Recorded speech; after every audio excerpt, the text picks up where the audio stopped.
আসসালামু আলাইকুম ওয়া রাহমাতুল্লাহি ওয়া বারাকাতুহু। বিসমিল্লাহির রহমানির রহিম। আলহামদুলিল্লাহি রাব্বিল আলামিন ওয়াস সালাতু ওয়াস সালামু আলা সাইয়্যিদিল মুরসালিন নবিয়িনা মুহাম্মদ ওয়া আলা আলিহি ওয়া সাহবিহি আজমাইন। আম্মা বাদ। ক্বালা আল ইমাম আল বুখারী রাহিমাহুল্লাহু তাআলা বাবু মান হাম্মা বিহাসানাতিন আও বিসাইয়্যাহ। আন ইবনে আব্বাস রাদিয়াল্লাহু আনহুমা আনিন নবী সাল্লাল্লাহু আলাইহি ওয়াসাল্লাম ফীমা ইয়ারউইহি আন রাব্বিহি আযজা ওয়া জাল قال إن الله كتب الحسنات والسيئات ثم بين ذلك فمن هم بحسنة فلم يعملها كتبها الله له عنده حسنة كاملة فإن هو هم بها فعملها كتبها الله له عنده 10 حسنات إلى 700 ضعف إلى أضعاف كثيرة ومن هم بسيئة فلم يعملها كتبها الله له عنده حسنة كاملة فإن هو هم بها فعملها كتبها الله له سيئة واحدة। মহান আল্লাহ সমস্ত প্রশংসা দরুদ ও সালাম নাযিল হোক প্রিয় নবী মুহাম্মদ সাল্লাল্লাহু আলাইহি ওয়াসাল্লামের উপর। আল্লাহুম্মা সাল্লি আলাইহি ওয়া আল্লাহুম্মা বারিক আলাইহি। ইমাম বুখারী রাহমাতুল্লাহি আলাইহি তার কিতাবুর রিকাক অর্থাৎ যেসব হাদিস শুনলে পড়লে এবং সেগুলির প্রতি আমল করলে মানুষের অন্তর আল্লাহর দিকে ধাবিত হবে, নরম হবে, অন্তরে ভয় সৃষ্টি হবে, আখিরাত পরকাল বলে স্মরণ হবে, নেকির কাজে আগ্রহ বাড়বে, এই রকমের হাদিসগুলি এই অধ্যায়ে বর্ণনা করা হয়েছে। তার একটি অধ্যায় হচ্ছে যে কোন ব্যক্তি যদি নেকির উদ্দেশ্য করে যে নেক কাজ করব, ভালো কাজ করব, উদ্দেশ্য করলো, নিয়ত করলো, অথবা অন্য কোনো ব্যক্তি যদি কোনো গুনাহ করার ইচ্ছা করে তাহলে তাদের অবস্থা কি। নেকির ইচ্ছা করলো, ইচ্ছা করার পরে হয় করতে পারলো অথবা পারলো না। যদি নেকি করতে পারে তাহলে সে কি পাবে, আর যদি নেকি করার ইচ্ছা করলো তারপরে করতে পারলো না অথবা করলো না, দুটি অবস্থা হইতে পারে, তাহলে তার কি হবে। তাহলে অবস্থাগুলি মনে রাখবেন। কয়টা অবস্থা হইল নেকি সম্পর্কে? একটা লোক নেকির ইচ্ছা করলো, ইচ্ছা করে সে কাজটি, এক হচ্ছে ইচ্ছা করা, হ্যাঁ, ইচ্ছা করার পরে সেই কাজটি করা, আর আরেকটি লোক ইচ্ছা করলো তারপরে করলো না, আর একটি লোক ইচ্ছা করলো তারপরে কাজটি করার নিয়ত ছিল ভালোই, কিন্তু সংকল্প ছিল, কিন্তু করতে পারলো না, করলো না আর করতে পারলো না, তিনটি অবস্থা হলো। আর একটি লোক নেকি করার ইচ্ছাই করলো না। তাহলে নেকি সম্পর্কে দেখেন বিভিন্ন অবস্থা বুঝতে পারছেন। তো এই অবস্থাগুলিতে মানুষ কি পাবে তা এই হাদিস দ্বারা জানতে পারবেন। হাদিসে কুদসি অর্থাৎ নবী করিম সাল্লাল্লাহু আলাইহি ওয়াসাল্লাম মহান আল্লাহ থেকে বর্ণনা করেছেন, আল্লাহ পাকের বাণী, এই হচ্ছে হাদিসে কুদসি। এইরকম গুনার ক্ষেত্রে একটি লোক গুনাহ করার ইচ্ছা করলো, যখন ইচ্ছা করলো একটি অবস্থা হলো, তাহলে আরেকটি লোক গুনার ইচ্ছাই করলো না। একটি লোক আছে গুনাহ করার ইচ্ছাই করলো না, সে একটি লোক অবস্থা গুনাহ সম্পর্কে। আর একজন লোক গুনাহ করার ইচ্ছা করলো, হ্যাঁ, ইচ্ছা করার পরে সে গুনাহ করলো না, ঠিক না। আর আরেকটা লোক হচ্ছে গুনাহ করতে ইচ্ছা করলো কিন্তু করতে পারলো না, ইচ্ছা করেছিল কিন্তু ফেল হলো করতে গিয়ে, করতে পারলো না। এদের অবস্থা কি? নবী করিম সাল্লাল্লাহু আলাইহি ওয়াসাল্লামের এই হাদিস আল্লাহ পাক থেকে বর্ণনা করছেন। আব্দুল্লাহ বিন আব্বাস রাদিয়াল্লাহু তাআলা আনহুমা বর্ণনা করেছেন নবী করিম সাল্লাল্লাহু আলাইহি ওয়াসাল্লাম থেকে যে তিনি বলেছেন ফিমা ইয়ারউইহি আন রাব্বিহি আযজা ওয়া জাল্লা, ওই সব হাদিসের একটি হাদিস যা তিনি নিজ রব হতে বর্ণনা করেছেন। এই হচ্ছে শাব্দিক তরজমা করলাম, আর শাব্দিক তরজমা স্পষ্টই, তাই না।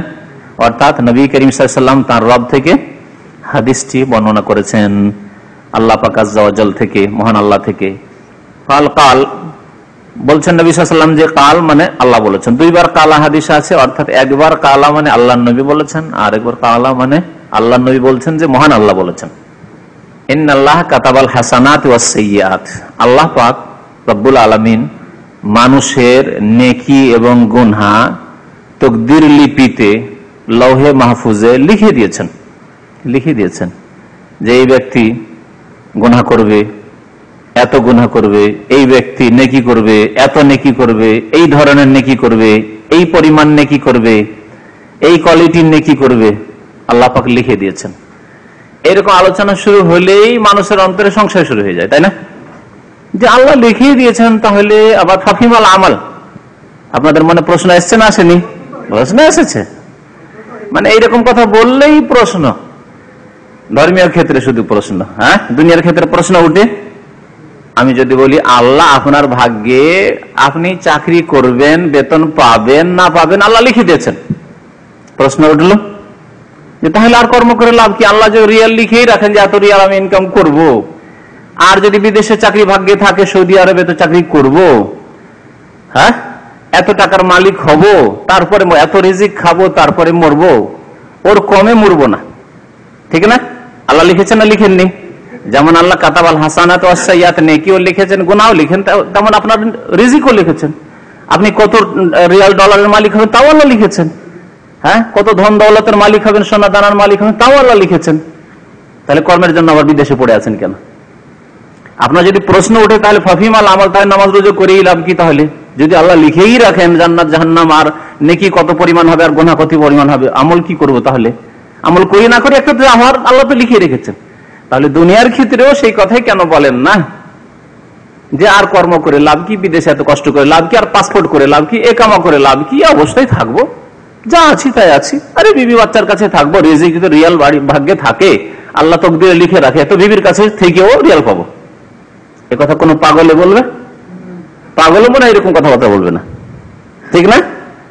এই জন্য বলছি তকদিরের ক্ষেত্রে শুধু বিভ্রান্ত হয়েছে মানুষ, ধর্মীয় ক্ষেত্রে, ধর্মের ক্ষেত্রে বিভ্রান্ত গুমরা হয়েছে, বা ধর্মের ক্ষেত্রে এক শ্রেণীর বদ প্রকৃতির মানুষ এইরকম কথা বলে থাকে, হয় গুমরা হয়েছে, পথভ্রষ্ট হয়েছে, অথবা জেনে শুনে বিভ্রান্তির শিকার হয়ে থাকে, তারা গুমরাহি কথাবার্তা বলে থাকে। শয়তানি এগুলি হচ্ছে ছলনা, আমল করবে না সেই জন্য, নামাজ পড়বে না সেই জন্য, নেকি করবে না সেই জন্য, পাপ থেকে বাঁচবে না সেই জন্য, এগুলি হচ্ছে ছলনা। দুনিয়ার ক্ষেত্রে এইসব ছলনা করে না তো কেউ, হ্যাঁ এইরকম পাগলের মতো পরিচয় কেউ দেয় না যে আমি পাগল, বাড়িতে বসে থাকবো আর বলবো যে আমার ভাগ্যে যদি রিয়াল থাকে তো চলে আসবে, ভাগ্যে যদি বিদেশি টাকা থাকে তাহলে পাসপোর্ট না করলেও চলে আসবে, কেউ বলে না, আর কেউ এরকম কাজ করে না। সাহাবায়ে কেরাম, আর একটু বলি, সাহাবায়ে কেরামও জিজ্ঞাসা করেছিলেন, যেমন আপনাদের মনে জিজ্ঞাসা আসে, কারণ আপনাদের জিজ্ঞাসাটাকে আমি যে কথাটা বললাম তাতে কিন্তু একবার ঠান্ডা করে দিলাম, আর কেউ জিজ্ঞাসা করে সাহসী করবেন না, তাই না? তো সাহাবায়ে কেরামরা এরকম জিজ্ঞাসা করেছেন রাদিয়াল্লাহু তাআলা আনহুম আজমাইন যে ফাফিমাল আমাল ইয়া রাসূলুল্লাহ, তাহলে আল্লাহ যখন লিখে দিয়েছেন তাহলে আমল করে আর না করে কিছু পার্থক্য হবে? যা হওয়ার তো একটা হয়ে গেছে, লাউহ মাহফুজে লেখা আছে। তখন নবী করিম সাল্লাল্লাহু আলাইহি ওয়াসাল্লাম কি বলেছিলেন যে ঠিকই আছে, আমল করো না করো, যা হওয়ার হয়ে গেছে, বসে থাকো, বসে থাকো, কাজকর্ম করিও না, যা আছে যে অবস্থায় আছো থাকো, এ কথা বলেছেন। কি বলেছেন? বরং বলেছেন এমালু, সহিহ বুখারী হাদিস, এমালু, তোমরা আমল করতে থাকো, নামাজ কায়েম করতে থাকো, যাকাত দিতে থাকো, দান খেরাত করতে থাকো, মাতা পিতা সেবা করতে থাকো, হজ উমরা করতে থাকো, নেকির কাজ করতে থাকো, ফাকুল্লুন মুয়াসসার। তারপরে আল্লাহ রাসূল বলছেন কারণ প্রত্যেক ব্যক্তির জন্য সহজ করে দেওয়া হবে, লেমা খুলিকা লাহু, যার জন্য সে সৃষ্টি হয়েছে, যার জন্য সৃষ্টি হয়েছে, সে জান্নাতের জন্য সৃষ্টি হয়েছে, জান্নাতে যাওয়ার জন্য না জাহান্নামে যাওয়ার জন্য সৃষ্টি হয়েছে, মুমিন আর সৎ হওয়ার জন্য সৃষ্টি হয়েছে না অসৎ হয়ে মরার জন্য সৃষ্টি হয়েছে। তো যেই জন্য তাকে আল্লাহ সৃষ্টি করেছেন সেই পথ তার জন্য সহজ করে দেওয়া হবে, তাকে সহজ লাগবে। আর এটা আমরা অনুভব করছি, অনুভূত। দুইজন বন্ধু একই সাথে একই স্কুলে প্রাইমারি থেকে পড়াশোনা করে এসেছেন, এখন পর্যন্ত এখানে আছেন। দুইজনের একজন মাশাআল্লাহ নামাজি আর একজন একেবারে বেনামাজি। একজনকে নামাজ পড়তে ভালো লাগে, না পড়লে অশান্তি, একদিন যদি নামাজ কাজা হয়ে যায় তাহলে অশান্তির তার শেষ নেই। আর একজনকে নামাজ পড়তে বললে এত কষ্ট লাগে যে ঝগড়া করে নেই, তোমার আমার ব্যাপারে বলার কি আছে। তাহলে একজনকে নামাজ পড়তে কত ভালো লাগছে, কত সহজ লাগছে, আর একজনকে নামাজ পড়তে কত কষ্ট লাগছে, খারাপ লাগছে। একজনকে বিড়ি সিগারেট কত ঘৃণা লাগছে, রাস্তায় বিড়ি সিগারেট খাচ্ছে, এত ঘৃণা লাগছে যে যদি সম্ভব হতো তো এইসব রাস্তায় চলতামই না। আমার মতো লোক যদি হয়তো ঠিক আমি এরকম অনুভব করি যে আমার পক্ষে যদি সম্ভব হতো দুনিয়াতে কোনো জায়গায় পেতাম যেখানে রোজিরিক পাওয়া যাবে আর বিড়ি সিগারেটের গন্ধ আসবে না, তো সেখানেই বাস করতাম, আসতামই না এখানে। বিশেষ করে শুক্রবারে যদি আমার এই এলাকাতে না আসা ফরজ হইতো তাহলে আমি এই এলাকাতে শুক্রবারে এই বিড়ির গন্ধ জন্য আসতাম না, এই মুসিবতের জন্য আসতাম না। অন্যদিনে আসতাম, ভিড় ভাড় যেদিন কম থাকতে, এটা বিড়ি সিগারেটের মুসিবত থেকে একটু হালকা বাঁচতে পারতাম। আমি এটা ব্যক্তিগত অনুভব করি। নিচে নামার আগে সিঁড়ি থেকে গন্ধ পাওয়া যায়, এত আবহাওয়াকে দূষিত করে রেখেছে, খারাপ করে রেখেছে এই হারাম খাওয়া লোকেরা। আর একজনকে বিড়ি না খেলে মরিয়া হয়ে উঠে, বিড়ি না পেলে পাগল হয়ে যাবে সে, রাতের সারা ঘুম আসবে না। স্ত্রী যদি অলংকার, পয়সা নেই, স্ত্রীর অলংকার বিক্রি করে দিতে হয়, তো বিক্রি করে দেবে, আরো কিছু করে দেবে, এর চেয়ে বেশি নাজায়েজ কাজ করে ফেলবে আরো বিড়ির জন্য। বিড়ির নেশা উঠেছে, পকেটে পয়সা নেই, বিড়িও নেই তার কাছে, কোনো একজন লোক বিড়ি দিতে চাইছে, তোমার বউর সাথে আমাকে নির্জনে গল্প করতে দিতে হবে, তাও দিয়ে দিবে। জুয়ারিরা বউ বিক্রি করা, আগের যুগে শুনতাম যে অনেকে বউ বিক্রি করে দিত, হ্যাঁ, বাজি লাগিয়ে বলতে ঠিক আছে, এবারে হারতে হারতে টাকা পয়সা সব হেরে গেছে, বলছি এবার যদি আমি হেরে যাই তাহলে আমার স্ত্রী তোমাকে দিয়ে দেবো। এসব কিস্সা কাহিনী বাপ দাদা দাদাদের কাছ থেকে বসে বসে আমরা ছোট বাচ্চাগুলো শুনতাম, আগের যুগের জুয়ারিরা নাকি এরকম করতো। তো যারা বিড়ির নেশায়, হারাম নেশা রয়েছে, তারা এরকম করে ফেলবে। আর আপনাকে কত খারাপ লাগছে, একজনকে তাহলে বিড়ি না খাওয়াই সহজ লাগছে, আর একজনকে বিড়ি খাওয়াই সহজ লাগছে। দেখছেন না, নবী করিম সাল্লাল্লাহু আলাইহি ওয়াসাল্লামের কথা সত্য। এই মালু তুমি আমল করো, কুল্লুন মুয়াসসার, সবার জন্য আসান করে দেওয়া হবে, সহজ করে দেওয়া হবে। কি লেমা খলিকা লাহু, যার জন্য সে সৃষ্টি হয়েছে, তাকে সৃষ্টি করা হয়েছে, যার জন্য তাকে পয়দা করা হয়েছে। তাহলে আপনাকে যদি জান্নাতের জন্য পয়দা করা হয়, জান্নাতের কাজ ভালো লাগবে। তারপরে এখানে আপনার আমলের স্বাধীনতা আছে আপনার, আর এই স্বাধীনতা প্রত্যেকে কিন্তু আমরা এহসাস অনুভব করছি। স্বাধীনতা নেই? এতটি লোক এখানে বসে আছেন, স্বাধীনভাবে বসে আছে। এক্ষুনি যদি বলেন এক সেকেন্ড আমি উঠে চলে যাবো, প্রত্যেকের স্বাধীনতা আছে না নেই? কেউ বেঁধে নিয়ে এসছে। আবার যে চলে গেলেন আপনি বলেন আমার ভাগ্য খারাপ, গেলাম কিন্তু আমার মনটাই খারাপ হয়ে গেল, কি করলাম না করলাম, মনটাই খারাপ, ভালো লাগলো না, উঠে চলে এলাম। কেউ বেঁধে নিয়ে গেল না, স্বাধীনভাবে গেলেন? তাহলে স্বাধীনভাবে আসলেন, স্বাধীনভাবে গেলেন। মসজিদ একজন নামাজ পড়তে গেল, আজান হলো, স্বাধীনভাবে গেল, তাকে কেউ বেঁধে নিয়ে যায়নি। না আল্লাহর ফেরেশতা বেঁধে নিয়ে গেছে, না আল্লাহ বেঁধেছে, না হায়ার লোকেরাই বেঁধে নিয়ে গেছে, কেউ বেঁধে নিয়ে যায়নি তাকে। আর কিছু লোক বসে থাকলো রাস্তায়, তারাও স্বাধীনভাবে বসে আছে, তাকে কোনো খুঁটির সাথে কেউ বেঁধে রাখেনি। না মানুষে বেঁধে রেখেছে, না জিনে বেঁধে রেখেছে, না ফেরেশতা বেঁধে রেখেছে, কেউ বেঁধে রাখেনি। তাহলে স্বাধীনতা বাস্তবে আমরা অনুভব করছি। তাহলে আল্লাহ পাক যে সৎকর্মশীলদেরকে নেকি দেবেন, জান্নাত দেবেন তাদের কর্মের ফল হিসাবে। এই যে কর্ম স্বাধীনভাবে আপনি ভালো কর্ম করলেন, আর পাপীদেরকে, গুনাহগারদেরকে, ফরজ ওয়াজিব তরককারী, হারাম খায় যারা, অন্যায় কাজ করে, নাজায়েজ কাজ করে, তাদেরকে আল্লাহ শাস্তি দেবেন তাদের স্বাধীনতাকে খারাপ কাজে লাগানোর জন্য। স্বাধীনভাবে তারা খারাপ কর্মগুলি করেছে, তাদেরকে বাধ্য করা হয়নি। এই জন্য যারাই গোমরাহ হয়েছে, জাবরিয়া, যারা বলে যে মানুষ এমন ভাবে আল্লাহ তকদির লিখে দিয়েছেন যে একবারে মানুষ বাধ্য, তারা মানুষকে তুলনা করেছে পাথরের সাথে।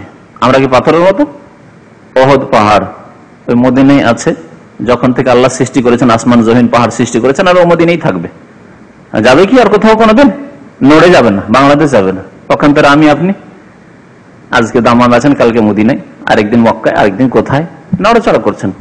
তাহলে বাস্তব এর মিথ্যা প্রমাণ করছে যে এরা যে মৃত্যু, যারা গুমরাহ হয়েছে তকদিরের ক্ষেত্রে, যে আল্লাহ তকদির লিখে দিয়েছেন, সেই জন্য আমাদের করার কিছু না, আমরা কাল জামাত পাথরের মতো। কথা মিথ্যা, তার মিথ্যুক। এইরকমই আরেক দল বিভ্রান্ত হয়েছে, যারা বলছে যে তকদির বলে কিছুই নেই, একেবারে উল্টো দিকে। তকদির কিছু নেই, তকদির লিখে দাও মানে ও যে ওদের মতো হয়ে যাবো, তাহলে তকদির লিখে দাও বলি, তাহলে তো পাথরের মতো আমরা বলবো, পাথরের মতো তো আমরা নই। সুতরাং তকদির কিচ্ছু নেই, সব যা করি আমরাই করি, এবং আল্লাহর কোনো ক্ষমতা নেই। এমনকি শুধু তাই না, তারা বলছে যে আমরা যে 5 মিনিট পরে যে কাজটি করব, যেমন আমি জানি না, আল্লাহ জানেন। কাদরিয়া, এদেরকে বলা হয় কাদরিয়া। কাদরিয়াদের এই বিশ্বাস যে আল্লাহ জানেন না যে আপনি কখন মরবেন, তাও জানেন না, লিখেও রাখেন আর জানেন না। জানেন না যখন আর লিখেও রাখেনি, তাহলে আল্লাহর ইচ্ছার বিরুদ্ধেও কাজ হচ্ছে, আল্লাহর ইচ্ছার বিরুদ্ধে। আল্লাহ হয়তো মত চান না, মত হয়ে গেল। আল্লাহ হয়তো মত চান, আপনার মত হচ্ছে না, কারণ আল্লাহ কিছু লিখে রাখেননি। তাহলে ঠিক কিনা বুঝতে পারছেন?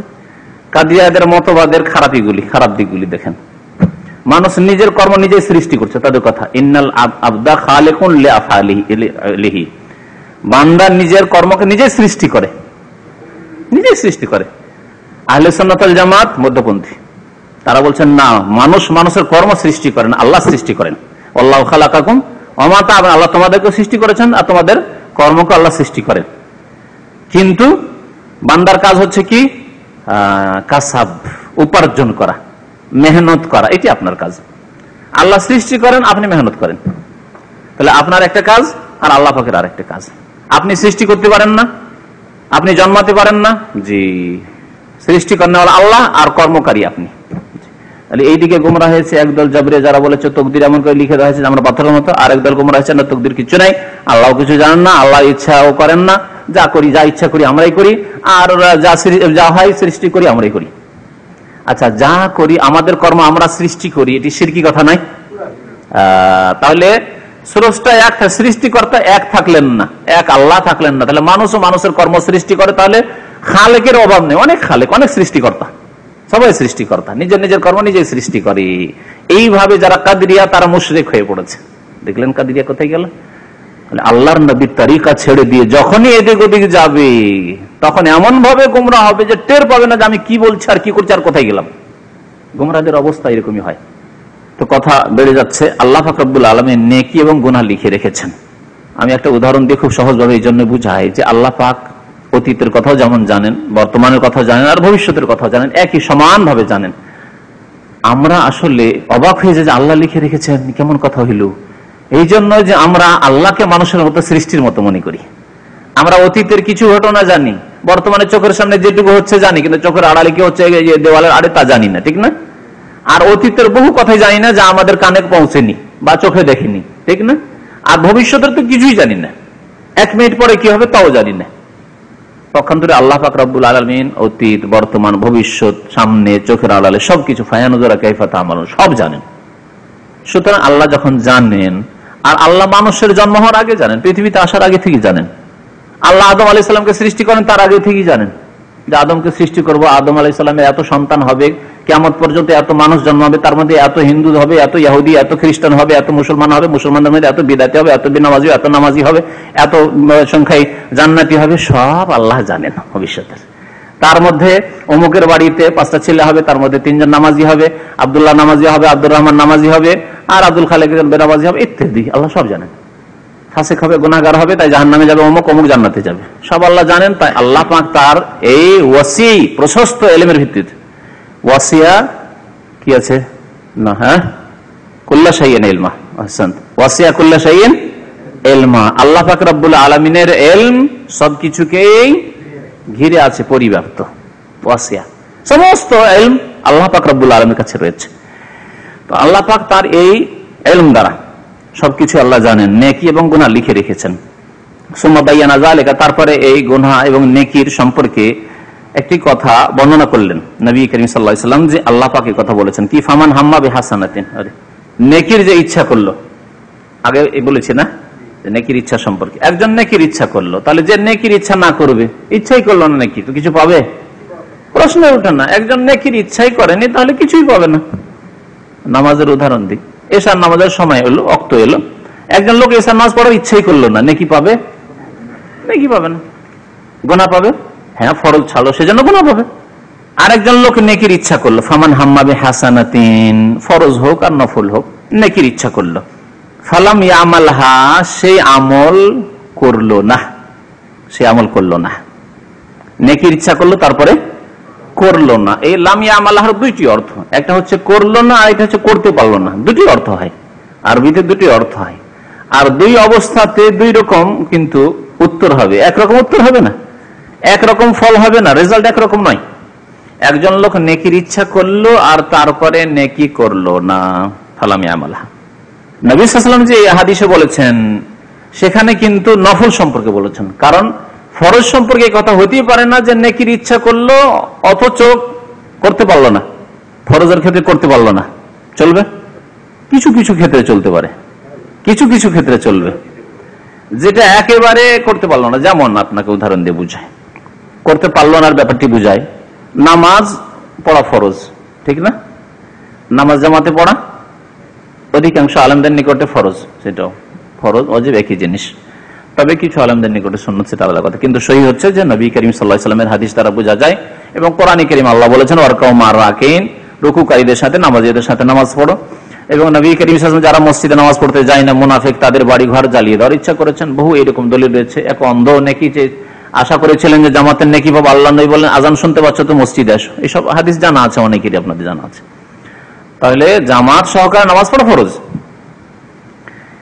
একটা লোক ইচ্ছা করলো যে জামাতে গিয়ে এশার নামাজ পড়বো, কিন্তু জামাতে যেতে সক্ষম হলো না, সিঁড়িতে নামছিল, আর নামতে গিয়ে পাটা পিছলে গেল, আর পায়ে চরম ব্যথা পেয়ে গেল, অথবা পাটা ভেঙে গেল, আল্লাহ না করে এরকম। এই লোকটি জামাতে যেতে পারবে? এই ওজর আল্লাহর কাছে গ্রহণযোগ্য। তাহলে জামাতের নেকি পাবে না পাবে না? জামাতের নেকি পাবে। কিন্তু ফরজ নামাজ ওই ক্ষেত্রে দেখতে হবে, ওখানেও যদি এমন পরিস্থিতি হয়ে যায় যে নামাজ আর পড়তে পারলো না, যদি পারে পা ভেঙে গেল, নামাজ পড়তে হবে না হবে না? নামাজ পড়তে হবে। দাঁড়িয়ে পড়তে পারবে না, পা ভেঙে গেছে, পায়ের চরম ব্যথা পেয়েছে, বসে পড়বে। বসেও পড়তে পারে না, তাহলে লম্বা হয়ে শুয়ে, এত ব্যথা পেয়েছে যে বসেও পড়তে পারছে না, পা মনাতে পারছে না, তো কি করবে? শুয়ে শুয়ে পড়বে। হুঁশ আছে, শুয়ে শুয়ে পড়তে হবে। কিন্তু আল্লাহ না করে নামাজ পড়তে বেরিয়েছিল, এই উদাহরণ দিলে আরো স্পষ্ট হবে, কারণ হাদিস অত্যন্ত ব্যাপক। নামাজ পড়ার জন্য বেরিয়েছিল আর রাস্তা ক্রস করছিল, একটা গাড়িতে ধাক্কা দিল, সাথে সাথে মারা গেল, বা একেবারে বেহুশ হয়ে গেল কয়েক সপ্তাহের জন্য, সাথে সাথে মারা গেল। লোকটি নামাজ পড়ার নিয়ত করে বেরিয়েছিল, নামাজ পড়তে পারলো না। ফালামি আমালহা, হাদিস তো আছে, আমল করতে পারলো না, নামাজ কায়েমই করতে পারলো না। নামাজ জামাতে যাওয়া তো দূরের কথা, নামাজই পড়তে পারলো না, ওতেই মারা গেল। সে এশার নামাজের নাকি পাবে না পাবে না? পাবে, পাবে। আল্লাহর হকের ক্ষেত্রে, নামাজের ক্ষেত্রে উদাহরণ দিলাম, মানুষের হকের ক্ষেত্রে আল্লাহর হকের পরে মাতা পিতার হকের কথা বলেছেন। এর উদাহরণ একটু দিই। আপনি সকালবেলা বেরিয়েছেন নিজের বাসা থেকে, যে ব্যাংকে যাব, গিয়ে আম্মা আব্বাকে একটা ড্রপ করব, তাদের মাসিক খরচ আমি পাঠাই, সেটা পাঠাবো। বেরিয়েছেন আর রাস্তায় এসে দুর্ঘটনা ঘটে গেল, অ্যাক্সিডেন্ট হয়ে মারা গেলেন, পাঠাতে পারলেন না। অথবা যে টাকাটি নিয়ে আসেন সে টাকা ছিনতাই হয়ে গেল, কিছুই নেই, আর ওই মাসে পাঠাতেই পারলেন না। আপনি বেতন পেয়েছিলেন, পাঠাইতেন, সব গেছে, চোরে ছিনতাই গাড়িতে নিয়ে গেল, মা বাবার কাছে তো টাকা পৌঁছিল না। ফল পৌঁছিল কি? পৌঁছিল না। নাকি পাবেন না পাবেন না? ফালাম ইয়ামালহা, আমল করতে পারলেন না, কিন্তু নিয়ত করে বেরিয়েছেন, হাম্মা বে হাসান, নেকির উদ্দেশ্যে বেরিয়েছেন আপনি, যে আমি টাকা পাঠাবো, নাকি ইনশাআল্লাহ তাআলা পাবেন। তাহলে ফালাম ইয়ামালহা মানে এখানে অর্থ কি করতে হবে? সেই ব্যক্তি আমল করলো না, না করতে পারলো না? করতে পারলো না। তাহলে আমল করতে নাও পারলে কাতাবাহাল্লাহু লাহু ইনদাহু হাসানাতান কামিলা। এই যে উদাহরণগুলি দিলাম, এগুলি ফরজের ক্ষেত্রে প্রায় দিলাম। নফলের ক্ষেত্রে ধরেন নিয়ত করে শুয়েছেন যে রাত্রে আজকে তাহাজ্জুদ পড়বো আমি, তাহাজ্জুদের বড় ফজিলত আছে, এবং তাহাজ্জুদের সময় শেষ রাতে আল্লাহর কাছে দোয়া কবুল হয়, এই সময় আমি একটু সুযোগ গ্রহণ করবো আল্লাহ পাকের সাথে নির্জনতায়।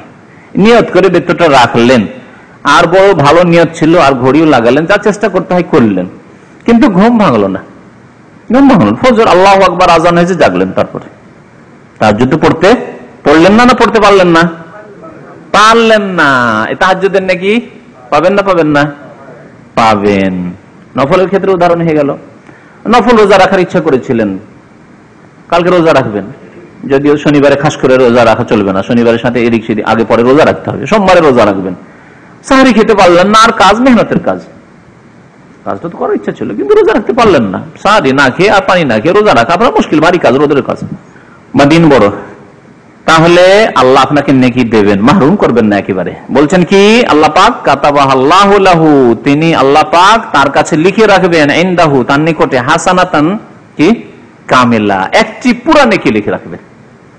একটি নেকি, সেই একটি নেকি কি ঘাটতি নয়, হাসানা পুরা নেকি, আপনার সেই আমলের যে নিয়ত করেছেন তার জন্য আল্লাহ নেকি লিখে রাখবেন, কামিলা পুরা নেকি। একটি মানে এক গুণ, একটি মানে শুধু একটি নেকি না, কারণ একটি নেকি যদি বলি তাহলে আজকালকার মানুষ তো পয়সার ক্ষেত্রে আজকাল 2, 4, 10 রিয়াল, 25, 50, 100 রিয়ালকে টাকাই মনে করেন না।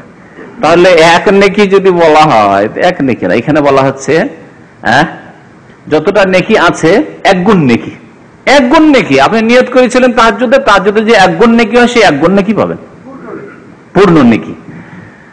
আর দান খেরাতের ইচ্ছা করেছিলেন, দান খেরাত করতে পারলেন না, আপনি করতে পারলেন না, হইল না সুযোগ সুবিধা, যেমন বললাম যে চিন্তা হয়ে গেল বা কিছু হয়ে গেল, তাহলে এক গুণ নেকি বা হাসানাতান কামিলা, এক গুণ নেকি। ফাইন হুয়া হাম্মা বিহা, তাহলে এখানে আরো বলেনি যে করতে পারলেন না সে নেকি পাবেন না, যদি করতে পেরেও না করেন, নেকির ইচ্ছা করলেন কিন্তু করলেন না, একবার ইচ্ছা হয়েছিল তাহাজ্জুদ পড়বো, তারপরে জাগলেন না, ভোর 3টার সময় জাগলেন না, ভোর রাত্রে ইচ্ছা করে পড়লেন না, আগে নিয়ত করেছিলাম কিন্তু থাক পড়বো না আজকে, নেকি পাবেন নাকি? আপনি এখানে করতে পারলেন না, নয় করলেন না। ওই রকমই দান করার ইচ্ছা করেছিলেন, আবার কৃপণতা ধরে নিল, দান করব, একবার ইচ্ছে হয়েছিল। অনেকে এরকম জলসা ওয়াজ মাহফিলে আমাদের দেশে এরকমই দান বেশি, আর এরকম দানকারী বেশি। যখন ওয়াজ শুনলো, সুরের ওয়াজ শুনলো, আর ওই যে কালেকশনকারী যে কালেকশন করে বক্তা, শুনেছেন কালেকশন না? 1 টাকা দানে দিল অমুক আর অমুক, আর আল্লাহ তুমি তাকে দিও জান্নাতের হুর। হ্যাঁ, এই যে চলে নারায়ে তাকবীর আল্লাহু আকবার, এতে সবাই দান করেছে আমিও দান করি, লিখিয়ে দিল আমি 1000 টাকা দেব, নগদ না বাকি। আর বাকি মানে ফাঁকি, ফাঁকি দিয়ে দেয়, বেশিরভাগ ফাঁকি দেয়। মাদ্রাসা কিছুদিন চাকরি করেছি তো, মাদ্রাসার কালেকশন হতো 100 মন 200 মন 250 মন ধান উঠতো। আর তারপরে খোঁজ নিতাম যে আমাদের আদায়কারী যারা থাকতো এলাকা এলাকা গ্রামে গ্রামে, যখন ধানের সিজনে আদায় করতে যেত চারানা পরিমাণ উঠে আসতো না। 200 মন ধানের জায়গায় 50 মন ধান উঠে আসতো। গেল কোথায় ধান? যে দিতে চেয়েছে 10 মন সে দিত 2 মন 3 মন না 5 মন, আর অনেকে দিতই না। তখন একটু উৎসাহিত হয়েছিল, বা দেখা দেখি সবাই দিচ্ছে, লজ্জাও লাগছে, আর সবাই দিব আমি দেবো না, অমুক চৌধুরী দিচ্ছে আমি এক চৌধুরী দেবো না, হ্যাঁ অমুক সেট দিচ্ছে আমি দেবো না, দিয়ে দিলেন না, লিখিয়ে দিল। আর একটু দোয়া টোয়া নারায়ে তাকবীর নিয়ে নিল, সবাই জানলো যে অমুক দান করেছে এত বস্তা সিমেন্ট আর এত মন ধান ইত্যাদি। পরে বকিলি ধরে নিল, করলো না। ফালামিয়া মানে এই ব্যক্তি করতে পারলো না, করলো না, করলো না, নেকি পাবে? নাকি নাকি পাবে না। তাহলে ফালামিয়া আমালহা, নেকির ক্ষেত্রে সেই ব্যক্তি আমল করতে পারলো না, তাহলে আল্লাহ তাকে একটু পূর্ণ নেকি দেবেন। ফাইন হুয়া হাম্মা বিহা, আর একজন ব্যক্তি ইচ্ছা করলো নেকির, আর ইচ্ছা করার পরে তা করলো, ছেড়ে দিল না। ফাআমেলাহা, সে আমলটি করলো, যতগুলি আমলের উদাহরণ দিল সবগুলির ক্ষেত্রে ধরে নিতে পারেন, এছাড়াও যত আমল রয়েছে। কাতাবাহা আল্লাহু লাহু ইনদাহু 10 হাসানাত, তাহলে আল্লাহ পাক তার জন্য 10 নেকি, মানে 10 গুণ নেকি। ইচ্ছা করলেই 1 নেকি, করতে পারলেন না, ইচ্ছা করেছিলেন শুধু তাহাজ্জুদের 1 গুণ নেকি। হ্যাঁ, আর যদি তাহাজ্জুদ পড়ে নিতে পারেন তাহলে আল্লাহ কমের পক্ষে কত গুণ দেবেন? 10 হাসানাত, 10 গুণ নেকি দেবেন, 10 গুণ নেকি দেবেন। দান করতে পারলেন তাহলে আল্লাহ কমপক্ষে 10 গুণ দেবেন। 1 রিয়াল দান করলেন, আল্লাহ পাক 10 রিয়ালের সওয়াব দেবেন। এলা সব শুধু 10ই ক্ষান্ত না, এলা সাবে মিয়াতে দেফিন, 700 পর্যন্ত। 700 দেফ মানে গুণ, তাহলে গুণের কথা যেটা বলছি হাদিসে আছে, 700 গুণ পর্যন্ত। শুধু তাতেই ক্ষান্ত না, এমনকি এলা আদাফিন কাসির, এর ছাড়াও বহু গুণ পর্যন্ত। অধিকাংশ মানুষ যদি খুলুসিয়াত থাকে তাহলে 700 পর্যন্ত পৌঁছবে, কিন্তু ব্যতিক্রম আর অধিক ইখলাস এবং আন্তরিকতার জন্য এবং অভাব থাকা সত্ত্বেও দান করা, বা অসুস্থতা, দুর্বলতা, ক্লান্তি থাকা সত্ত্বেও জামাতে গিয়ে নামাজ পড়া, ওয়াক্তে নামাজ পড়া, এগুলি তখন আরো নাকি বেড়ে যাবে, বাড়বে না? একটা লোক সুস্থ আছে জামাতে নামাজ পড়ছে, আরেকজন লোক অসুস্থ জামাতে গিয়ে নামাজ পড়ছে, নাকি পার্থক্য হবে না? একজন লোক আরামে মসজিদে গিয়ে, আরামের মসজিদ, রাস্তা আরামের, পাকা রাস্তা, কাদা নেই, পানি নেই, অন্ধকার নেই, বিদ্যুৎ রয়েছে, গিয়ে নামাজ পড়ছে, এসি লাগানো রয়েছে, নামাজ পড়ছে। আরেকজন লোক প্রত্যেক ওয়াক্তে নামাজ, আমাদের দেশের মসজিদগুলিতে প্রত্যেক ওয়াক্তে নামাজ পড়তে যায়, প্রত্যেক ওয়াক্তে জামা কাপড় সব ঘামে ভিজে যায়, রাতের অন্ধকার কিছুই দেখায় না, সাপ বিচ্ছুর দেশ, নামাজ পড়ে। তো নেকির পার্থক্য হবে না? জামাতে তো দুজনেই নামাজ পড়লো। এই জন্য ইখলাসের ভিত্তিতে নেকির পার্থক্য, কমপক্ষে আল্লাহ 10 নেকি দেবেন। একটা লোক হয়তো জামাতে নামাজ অনেক সময় অবহেলা করে দেয়, পড়তো না, কিন্তু তার বাবা শক্ত, আব্বা আছে, জামাতে যেতে হবে, বড় ভাই আছে, ছোট ভাই ভাই করে বড় ভাইকে, জামাতে যেতে হবে। হ্যাঁ, এইরকম, বা হয়তো আরো বিভিন্ন দিকের দুর্বলতা থাকতে পারে, কিন্তু গেল নামাজ পড়তে। বেনামাজি নয় একেবারে, কারণ বেনামাজি হলে, যখনই বেনামাজি হয় তখনই তো ইমান শেষ। তো কমপক্ষে 10 নেকি পাবে।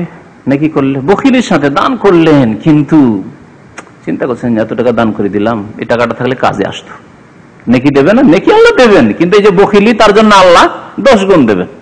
10টা রিয়াল দান করলেন, চিন্তা করলেন 10 রিয়াল দিয়ে দিলাম, বেতন মাত্র 310 রিয়াল দিলাম, তো গেল 10 রিয়াল, মানে আমার হিসাব, সাথে সাথে বাংলাদেশি টাকার হিসাব করে ফেললেন। 10 রিয়াল মানে কত? 180। ও 180 টাকা দিয়ে দিলাম, 180 টাকা একটা কিছু করা হইতো। হ্যাঁ, তো এইরকম লোক আল্লাহ 10 নেকি দেবেন, 10 গুণ দেবেন। আর যে ব্যক্তির ইখলাস আছে, টাকা পয়সা এই সব কদিনের, সব শেষ হয়ে যাবে, আমি যেটা দান করবো সেটাই আল্লাহর কাছে গিয়ে পাবো। এই টাকা পয়সা ছেলে মেয়েদের জন্য থেকে যাবে, ছেলে মেয়ের জীবনে হয়তো আমাদের জন্য দোয়া করবি কি করবে না, আমাদের জন্য দান খায়রাত করবি কি করবে না, ওদের আশা করে লাভ না, নিজেই কিছু করে যাবে। ইখলাস যত বেশি, যার ইখলাস তত বেশি নেকি পাবে। এলা আযাফিন কাসীরা। এই হয়ে গেল নেকি সম্পর্কে। গুনাহ সম্পর্কে, অমান হাম্মা বিসাইয়্যা, আর এক ব্যক্তি গুনহার ইচ্ছা করলো, তাহলে যে ব্যক্তি গুনার ইচ্ছা করলো না, তার প্রশ্ন নেই, গুনাহ হবে না, গুনার ইচ্ছাই করে না, এমন অনেক লোক আছে যে গুনার ইচ্ছে হয় না, হারাম খাওয়ার ইচ্ছে হয় না, হারাম কাজ করার ইচ্ছা হয় না, নাজায়েজ দৃষ্টি এদিক ওদিক দেওয়ার ইচ্ছে হয় না, অজান্তে অনিচ্ছাকৃত পড়ে যেতে পারে হয়তো সামনে হঠাৎ করে। নবী সাল্লাল্লাহু আলাইহি ওয়াসাল্লাম এর জন্য বলেছেন যে তোমার জন্য প্রথমবার জায়েজ, কিন্তু সাথে সাথে তুমি দৃষ্টি নত করো। কিন্তু অনেকে আছে যে গুনার মাঝে মাঝে ইচ্ছা হয়, গুনার শয়তানি ইচ্ছা হয়। একটা লোক গুনার ইচ্ছা করলো, ইচ্ছা করার পরে ফালাম ইয়ামালহা, সেই ব্যক্তি আমল কি করলো না, এখানে করলো না বলতে হবে, ফালাম ইয়ামালহা, না করতে পারলো না, করলো না। দুইটি অবস্থা, একটা হচ্ছে করতে পারলো না, গুনাহ করতে চাইলো আর করতে পারলো না, আরেকটা হচ্ছে গুনাহ করতে চাইলো আর করলো না। দুইটি অবস্থা, দুই অবস্থাতে রেজাল্ট একই রকম হবে না দুই রকম? দুই রকম। একজন লোক একটা মহিলার সাথে নির্জনে একটু গল্প করতে চাইলো, আর যেই গল্প করার জন্য গিয়েছে হঠাৎ করে মেয়ের বাবা চলে এসছে, মেয়ের ভাই চলে এসছে, সব গুড় মাটি হয়ে গেল, ঠিক না? গুড় আর গুড় থাকলো না, মাটি হয়ে গেল, তাই না? তো এই তো গুনাহ করলো না, মানে করতে পারলো না, তো নেকি হবে? নেকি হবে? বরং গুনাহ হবে। গুনাহ হবে না? গুনাহ হবে। যদিও পাপ করার সমান গুনাহ না হোক, কিন্তু গুনাহ হবে, গুনাহ হবে। কারণ সে গুনাহ করতে চেয়েছিল, করতে পারলো না, সে বাধা, অন্য কোনো বাধা সৃষ্টি হয়ে গেল, নিজে থেকে বিরত থাকলো না, না পুরোপুরি পরিপূর্ণ গুনাহ হবে না। ওই রকমই নেকির ক্ষেত্রে, যেমন নেকি ইচ্ছা করলে আল্লাহ এক গুণ লিখেন, আর করে নিলে 10 গুণ, তেমনি গুনার ইচ্ছা করলো আর করতে পারলো না, হয়তো আল্লাহ 1 গুণই লিখবেন, করেন এখনো গুনাহ করেনি, কিন্তু গুনাহ করে নিলে তখন পুরো আল্লাহ লিখবেন ভালো করেই। তো তবে গুণ দিয়ে আল্লাহ লিখবেন না, গুনার কম বেশি অবশ্যই হবে। স্থানের ক্ষেত্রে, সময়ের ক্ষেত্রে গুনার কম বেশি অবশ্যই হবে। এইরকমই ব্যক্তির ক্ষেত্রে গুনার কম বেশি হবে, ব্যক্তির ক্ষেত্রে গুনার কম বেশি। একজন জাহেল মূর্খের গুনাহ আর একজন জ্ঞানীর গুনাহ সমান নয়। জি, একজন যুবকের গুনাহ আর একজন বৃদ্ধের গুনাহ সমান নয়। একজন অবিবাহিতর গুনাহ আর একজন বিবাহিতর গুনাহ সমান কি? চোখের গুনাহ, জেনার গুনাহ ইত্যাদি সমান নয়। যদিও জেনা যদি হয় তো কাবিরা, দুইজনের ক্ষেত্রে কাবিরা, কিন্তু দুই গুনাহতে পার্থক্য আছে। এই জন্য দুনিয়ার সাজাতে আল্লাহ পার্থক্য রেখেছেন। একজন অবিবাহিত যদি হয় তাহলে তার জন্য 100 কোড়া রেখেছেন, 1 বছরের জন্য তাকে জেলে রাখো, বা দেশ থেকে বিতাড়িত করে যদি পানিশমেন্ট দেওয়া হয় তো বিতাড়িত করো। কিন্তু বিবাহিত যদি জেনায় লিপ্ত হয় তাহলে তার শাস্তি রজম, পাথর মেরে সংসার করে দাও, শেষ করে দাও। তো যেই ব্যক্তি গুনার ইচ্ছা করলো ফালাম ইয়ামালহা, কিন্তু সেই ব্যক্তি গুনাহ করতে পারলো না, অর্থ করলাম, কারণ হাদিসে তার কথা বলা হয়েছে। গুনাহ করতে পারলো না, না গুনাহ করলো না, না ভুল হইলো, হাদিসে যার কথা বলা হয়েছে গুনাহ করলো না, এখানে গুনাহ করলো না। গুনাহ করলো না কার জন্য? আরেকটি হাদিসে স্পষ্ট আছে। এই হাদিসটি হাফেজ ইবনে হাজার রাহমাতুল্লাহ আলাইহি উল্লেখ করেছেন যে ওয়াইন তারাকাহা মিন আজলি, সেই গুনাহ সে ছেড়ে দিল আমার সন্তুষ্টির জন্য। গুনাহ তরক করলো, সে ইচ্ছা করে গুনাহ করতে পারতো অথচ গুনাহ ছেড়ে দিল মিন আজালি, আমার উদ্দেশ্যে, সুতরাং ফাকতুবুহা লাহু হাসানা, তার জন্য 1 নেকি লিখে দাও। হাদিসটি আবু হুরায়রা রাদিয়াল্লাহু তাআলা আনহু বর্ণনা করেছেন, কিতাবুত তাওহীদে রয়েছে, এই কিতাবের বুখারী শরীফে কিতাবুত তাওহীদ রয়েছে।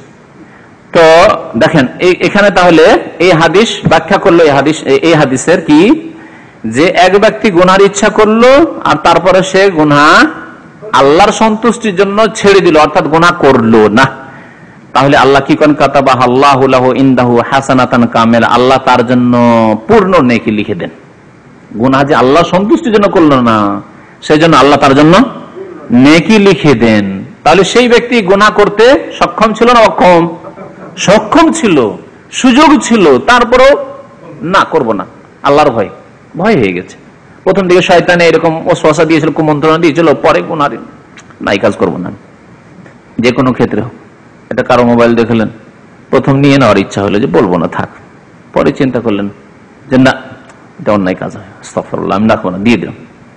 তাহলে আপনি সেটাকে লুকিয়ে রেখে দিতে পারতেন, অথচ লুকিয়ে রাখলেন না, নাকি পাবেন না? পাবেন না।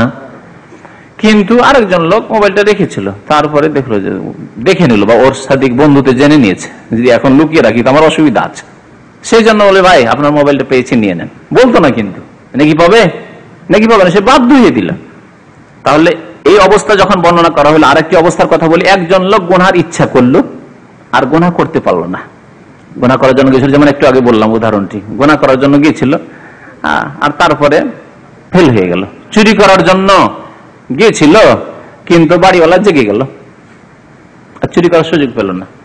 চুরি করার জন্য গিয়েছিল, কিন্তু প্রস্তুতি নিতে নিতে আজান হয়ে, ফজর আজান হয়ে গেল, এই ধরা খেয়ে যাবো, ঠিক না?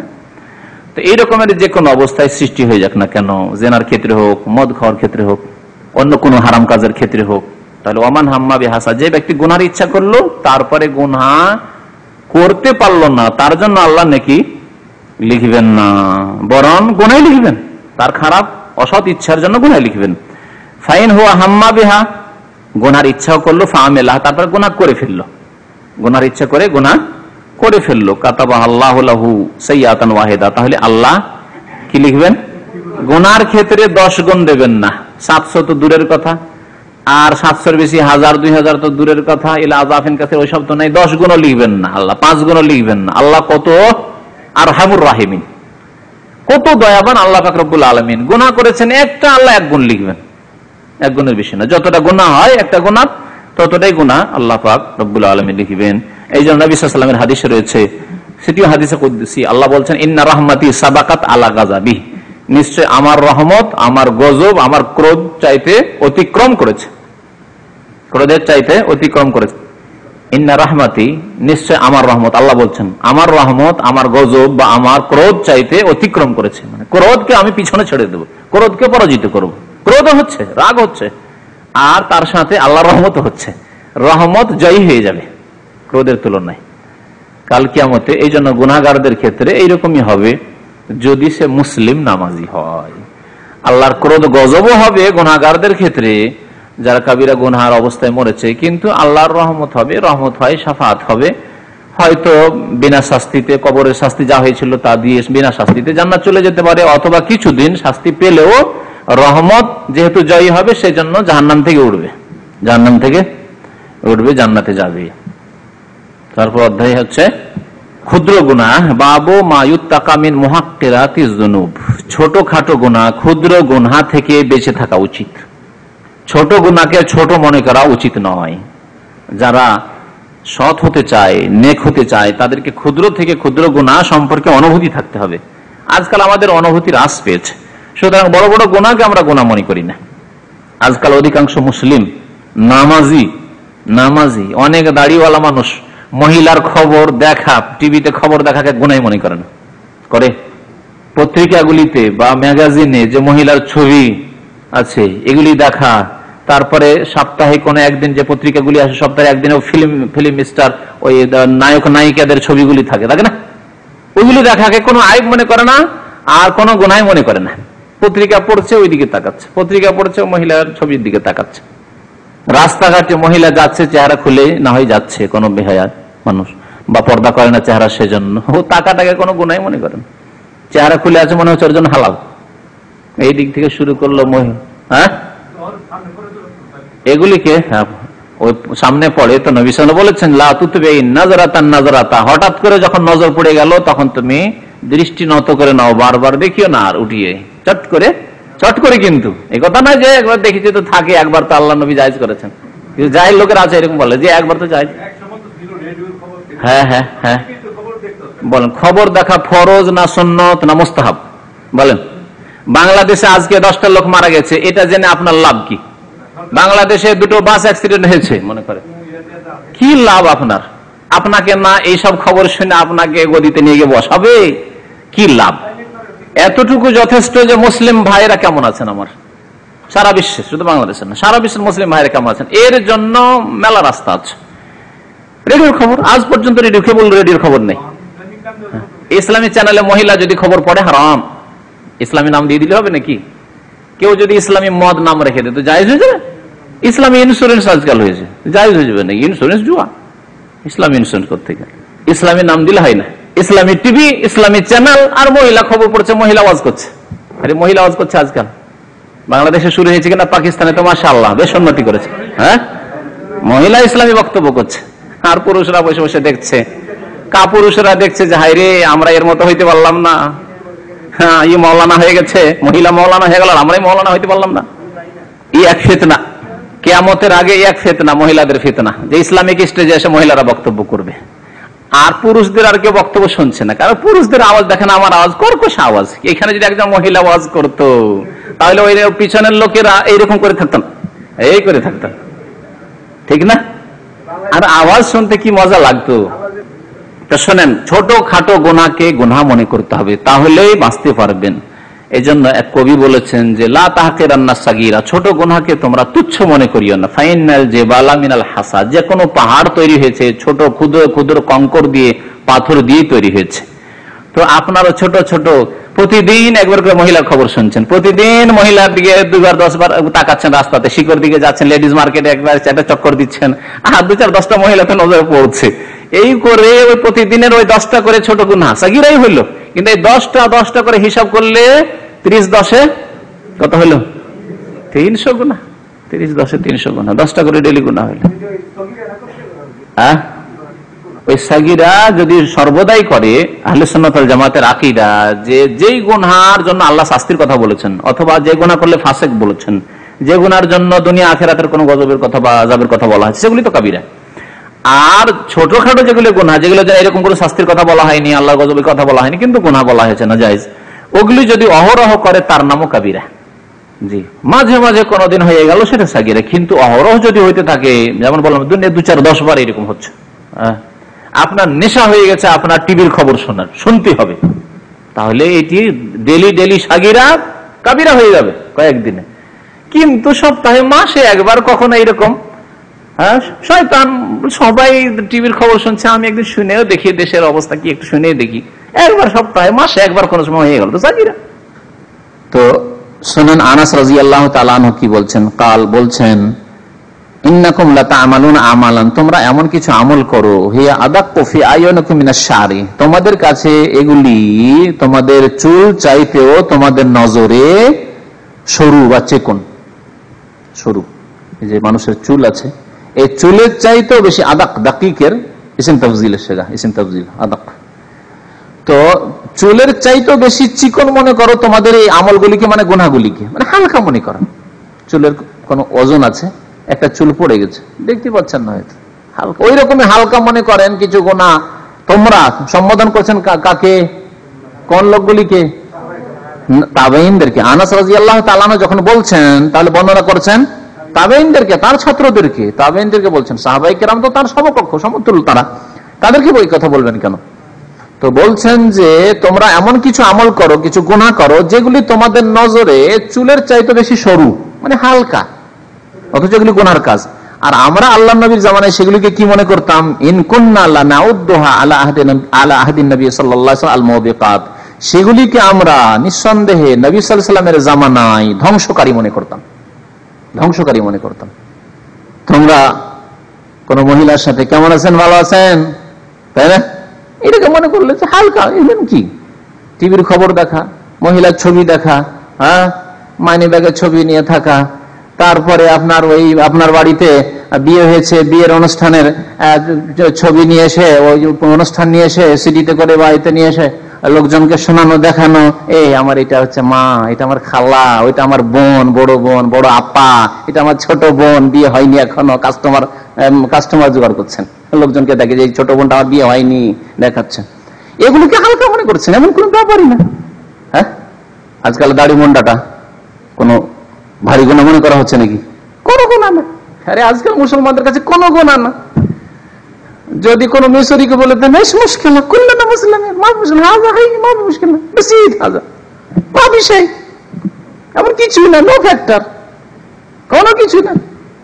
বরং তাদের এক গোমরা মুফতি ফতোয়া দিল যে এটা আরবদের ট্র্যাডিশন, এটা কোনো ধর্মীয় কাজ না। আস্তাগফিরুল্লাহ ওয়া আতুবু ইলাইহি। আজকে থেকে 50 বছর, 60 বছর, 70 বছর আগে আজহার, আল আজহার আমাদের দেশে তো খুব এর নামধাম আছে, দেওবন্দের মতো। দেওবন্দে যেমন দেওবন্দের নামধাম আছে কিন্তু শিরক বিদআতে ভরা, তেমন আজহারের নামধাম আছে কিন্তু বেদিনীতে ভরা। আজহারের এক মুফতি ফতোয়া দিল যে এটা হচ্ছে আরবদের ট্র্যাডিশন, দাঁড়িয়ে রাখা ধর্মকর্ম নয়, ট্র্যাডিশন। তো জাতি গুমরা হবে না? যেই জাতির আজহার থেকে ফতোয়া হবে সেই জাতি কত গুমরা হবে চিন্তা করেন তাহলে। আর এই সৌদি আরবে দেখেন আলেমরা এখনো, যদিও ফাসেকরা দাঁড়িয়ে রাখে না, কিন্তু সৌদি আরবের ওলামাদের ফতোয়া যে দাঁড়িয়ে রাখা ওয়াজিব। ওয়াজিব কথা শুনলে মানুষের একটা অন্তরে ভীতি জন্মাবে, সিগারেট ধূমপানের ব্যাপারে ধূমপানের ফতুয়া আরো ওলামা ইকরামরা বা কোরআন সুন্নাহর অনুসারী সালাফি ওলামারা ফতুয়া দেন একমত হয়ে, কোনো দ্বিমত নেই যে হারাম, ধূমপান হারাম। তাই এদের মধ্যে দেখবেন আপনি ইন্ডিয়া বাংলাদেশেও দেখবেন কোরআন সুন্নাহর অনুসারী, তাদের মধ্যে আপনি ধূমপান কম পাবেন পক্ষান্তরে। আর আলেমদের মধ্যে তো পাবেন না। আহলে হাদিস কোন আলেমকে আজ পর্যন্ত আমি দেখিনি, শুনিনি যে কোন আহলে হাদিস আলেমে ধূমপান করে। কিন্তু দেওবন্দি, বেরেলভি, হানাফিদের মধ্যে ইন্ডিয়া বাংলাদেশের মাদ্রাসায় বসে সিগারেট খায়, দেখেছেন? অনেকে দেখেছেন। হ্যাঁ, আজম সাহেব জানেন না? আর জর্দা ছাড়া তো পান ও হুজুররা খায় না।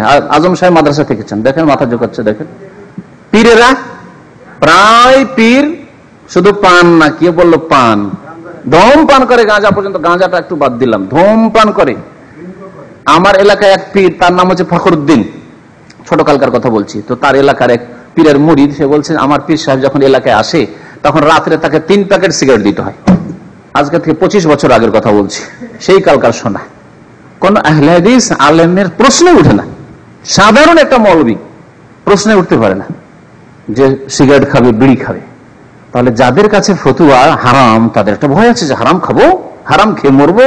কিন্তু এরা কেন খাচ্ছে, এদের মোল্লারা কেন খাচ্ছে, দেওবন্দি আর বেরেলি মোল্লা মৌলবীরা পীরেরা কেন খাচ্ছে? কারণ মকরু, মকরু। আর মকরু মানে খাও, মকরু মানে খাও না, মকরু মানে অপছন্দনীয়। যদি অপছন্দনীয় হয়, কার কাছে অপছন্দনীয়? আল্লাহর কাছে যদি অপছন্দনীয় হয়, রাসূলের কাছে অপছন্দনীয় হয়, তো আপনার কেন এত পছন্দনীয় হয়ে গেল? আপনি কেন এত ভালোবাসা শুরু করলেন মকরুকে? আল্লাহ ভালোবাসেন না, রাসূল ভালোবাসেন না, আর আপনার মৌলবী হুজুরেরা কেন এত ভালোবাসা শুরু করলো? আমাকে তো আরেক ভাই বলল, নাম ধরে মাদ্রাসা বলবো না, ওই যে বড় মাদ্রাসার কথা একটু আগে বলছিলাম, সেই মাদ্রাসার শিক্ষকেরা, মতিরাম ভাই আপনি বলছিলেন না যে এই খাই হুক্কা, হুক্কা, জি দেওবন্দ মাদ্রাসার কথা বলছিলেন না বাংলাদেশের কোন বড় মাদ্রাসার কথা? দেওবন্দ মাদ্রাসার বড় একজন আলেম মুদাররিস, তার বাড়িতে হুক্কা খাবে। কি বলছেন উত্তরে? একটু দাঁড়িয়ে বলেন আপনি, সাক্ষী আপনাদের সামনে আছে। ওনার আত্মীয়রা শিক্ষক আছে কিন্তু দেওবন্দ মাদ্রাসায়, কলকাতায় ওনাদের আত্মীয়রা এখন আছে। হ্যাঁ জি, ওলামাদের শান, এই কথাটা আমি ভুলে গেছিলাম শোনার জন্য। বলছে হুক্কা খাওয়া এটা ওলামাদের শান। আর আমি যখন প্রথম হুক্কা খেতে দেখি মুসলমানকে, এটা আমি প্রথম এসে মদিনার আশপাশে যখন যাচ্ছিলাম, মদিনা থেকে প্রথম ভর্তি হইলাম 1989 পড়ার জন্য, আর ওমরায় যাচ্ছিলাম, তো এক ইস্তেরা থেকে গাড়ি থামলো, তো সেখানে দেখিস ভিতরে হুক্কা খাচ্ছে, মুসলমান হুক্কা খাচ্ছে তোপ জুব্বা পরে। আমি ইন্ডিয়াতে হিন্দু ছাড়া কোনো মুসলমানকে হুক্কা খেতে দেখিনি। কলকি চাই মন্ডলরা খেত, হিন্দুরা ছোট ছোট কলকি খেত আর হুক্কা খেত, মুসলমানকে কোনোদিন দেখিনি। কারণ আমি যে পরিবেশে মানুষ এসেছি ওই বিদাতি পরিবেশ নয়, তো আমি কোনোদিন দেখিনি। এখানে দেখার পরে ভাবলাম যে আরে বাবা, এখানে হিন্দু কোত্থেকে আসলো, এই তো হুক্কা খাওয়া, তো আমি কোনো মুসলমানকে ভারতেও দেখিনি। বুঝতে পারছেন? বিদাতি আলেমদের লক্ষণ হচ্ছে যে তারা হুক্কা খাবে, বিড়ি খাবে, সিগারেট খাবে, জর্দা খাবে, আর সবগুলি মাকরু, সেজন্য খাবে। মাকরু আল্লাহ পছন্দ করেন না, রসুল পছন্দ করেন না, তাদের ভাষায় মাকরু মানে আল্লাহ রসুল পছন্দ করেন না, আর ওরা খাবে। ওদের আলেমরা বলছে আলেমের শান, এ ওলামা কি শান হ্যাঁ। উর্দু তোকে বলেছে যে এ তো ওলামা কি শান হ্যাঁ। শান মানে হচ্ছে, এটা হচ্ছে ভারত, ওয়েট, ওজন, শান হ্যাঁ মর্যাদা। আচ্ছা, তারপর আরো মজার কথা যে সকালবেলা গিয়েছে, ওই ছাত্র গিয়েছে, তো হযরত আবি পিতে হ্যাঁ হুক্কা বলছে এ তো ওলামাকে শান, আর খেয়ে দে ক্লাসে গিয়ে বসছে। আউযুবিল্লাহ। আল্লাহ রসুলের হাদিসের ক্লাস, আর ফিকহের ক্লাস, আর তাফসীরের ক্লাস, কাল আল্লাহ কাল রাসূল, আল্লাহ এবং রসুলের কথার ক্লাস। ইমাম মালিক রাহমাতুল্লাহ আলাইহি তো সুগন্ধি লাগিয়ে যেতেন, আতর লাগিয়ে, আর এরা গাঁজা খেয়ে, আপনার কি বলে হুক্কা খেয়ে, তার দুর্গন্ধ নিয়ে, যা পেঁয়াজ রসুনের চাইতে নিকৃষ্ট দুর্গন্ধ, তা নিয়ে গিয়ে কোরআন হাদিস সামনে নিয়ে বসে। কি অবস্থা দেখুন। তাহলে আল্লাহ কি করে বরকত দিবে? আল্লাহ ধাক্কা দিয়ে শিরক বিদআতে ডুবিয়ে দিয়েছে, সুফিবাদের বিদআতে আর বিদআতে আল্লাহ ডুবিয়ে দিয়েছে। তো নবী করিম সাল্লাল্লাহু আলাইহি ওয়াসাল্লামের জামানায় আমরা এগুলোকে ধ্বংসকারী মনে করতাম। মুবিকাত মানে বলছেন ইমাম আবু আব্দুল্লাহ, মানে ইমাম বুখারী রাহমাতুল্লাহ বলছেন ইয়ানি বিযালিকা আল মুহলিকাত, ধ্বংসকারী গুনাহ মনে করতাম, তোমরা এগুলোকে হালকা মনে করছো। তাহলে আল্লাহ নবীর জামানায় যদি বিড়ি সিগারেট হইতো, ধ্বংসকারী গুনাহ মনে করতো, এগুলোকে কোনো গুনাহ মনে করছেন না। আল্লাহ নবীর জামানায় হলে দাড়ি মুন্ডনকে ধ্বংসকারী গুনাহ মনে করতো। আজকাল মুসলিম সমাজ কি আরব অনারব গুনাহই মনে করছে না। এছাড়াও বহু গুনাহ রয়েছে আমাদের সমাজে, অবাধ মেলামেশা, একসাথে খাওয়া দাওয়া, কোনো পার্টি হলে, তারপরে আত্মীয় মহিলা, গ্রামের মহিলা বলে বিনা পর্দায় তাদের সাথে বসে কথা বলা, বিনা পর্দায় বিনা অনুমতিতে তাদের বাড়িতে ঢুকে যাওয়া, সব আমাদের দেশের ডাল হাত। এটাকে একেবারে হালকা মানে কোনো গুনাহ মনে করা হয় না। বরং যদি বাধা দেওয়া হয় যে বাইরে বাইরে বসেন, আপনি ভিতরে কেন আসছেন, বাইরে বসেন, তাহলে সারা জীবনের জন্য দুশ্মনী শত্রুতা হয়ে যাবে। বোন জামাই দুলা ভাইকে যদি আপনার স্ত্রীর সাথে কথা না বলতে দেন, তাহলে আপনার এর কারণে কথা যে বলতে দেননি আপনার স্ত্রীর সাথে, সেই জন্য আপনার নির্যাতিতা হবে আপনার বোন ওর বাড়িতে। ওই শয়তান গিয়ে আপনার বোনকে কষ্ট দিবে। এটা আমাদের দেশের অবস্থা নয়, বাস্তব। বহু বোন শাস্তি পেয়েছে ওই জালেম স্বামীর কাছে, এই জন্য যে তোমার বাবার বাড়ি গেলাম, তোমার ভাই কত বড় পর্দা করনেওয়ালা হয়েছে যে ওর বিবির সাথে আমাকে কথা বলতে দিল না, ওর বিবি এসে আমাকে খেতে দিল না, সাক্ষাৎ করলো না। আরেকটি অধ্যায় হচ্ছে বাবুল আমাল বিল খাওয়াতিম। শেষ আমলই হচ্ছে মানুষের জীবনে গুরুত্বপূর্ণ। মানুষের আমল নির্ভর করে শেষ আমলের উপর, এবং এই ক্ষেত্রে মানুষকে ভয় রাখা উচিত অন্তরে, যে শেষ আমল, শেষ অবস্থা যেন আমার খারাপ না হয়। আগের দিকে খুব ভালো থাকলেন, হঠাৎ করে খারাপ হয়ে গেলেন, আল্লাহ না করে অবস্থায় মরে গেলেন, এরকম না হয়। যদি দেখা যায় যে আমার বয়স যখন 15 ছিল, তা আমার আব্বা কত সুন্দর নামাজ পড়াইতেন, 18-20 ছিল, আমার আব্বা সাথে নামাজ পড়াইতেন, দেশে আমি নামাজ পড়তাম, দেশে আমি এরকম ফিল্ম দেখতাম না, গুনাহ করতাম না, আর এখানে আসার পরে পয়সা হয়েছে, ডিশ কিনলাম, ডিশ লাগালাম, বা ডিশটা ফ্রি পেয়ে গেছি, আর ফিল্ম দেখা শুরু করেছি, ব্লু ফিল্ম দেখি, নামাজে যাই না, ফজর পড়ি না, আমি দেশে তো এক ওয়াক্ত ফজর ছাড়তাম না, তাহলে আপনার লক্ষণ খারাপ। কুল্লুন মুয়াসসারুন লিমা খুলিকা লাহু, প্রত্যেক ব্যক্তির জন্য সহজ করে দেওয়া হবে যার জন্য সৃষ্টি করা হয়েছে। আপনার শেষ আমল খারাপের দিকে যাচ্ছে, তাহলে মনে হচ্ছে যে আপনাকে সৃষ্টি করা হয়েছে জাহান্নামের জন্য, আপনি ওই দিকে যাচ্ছেন, সাবধান।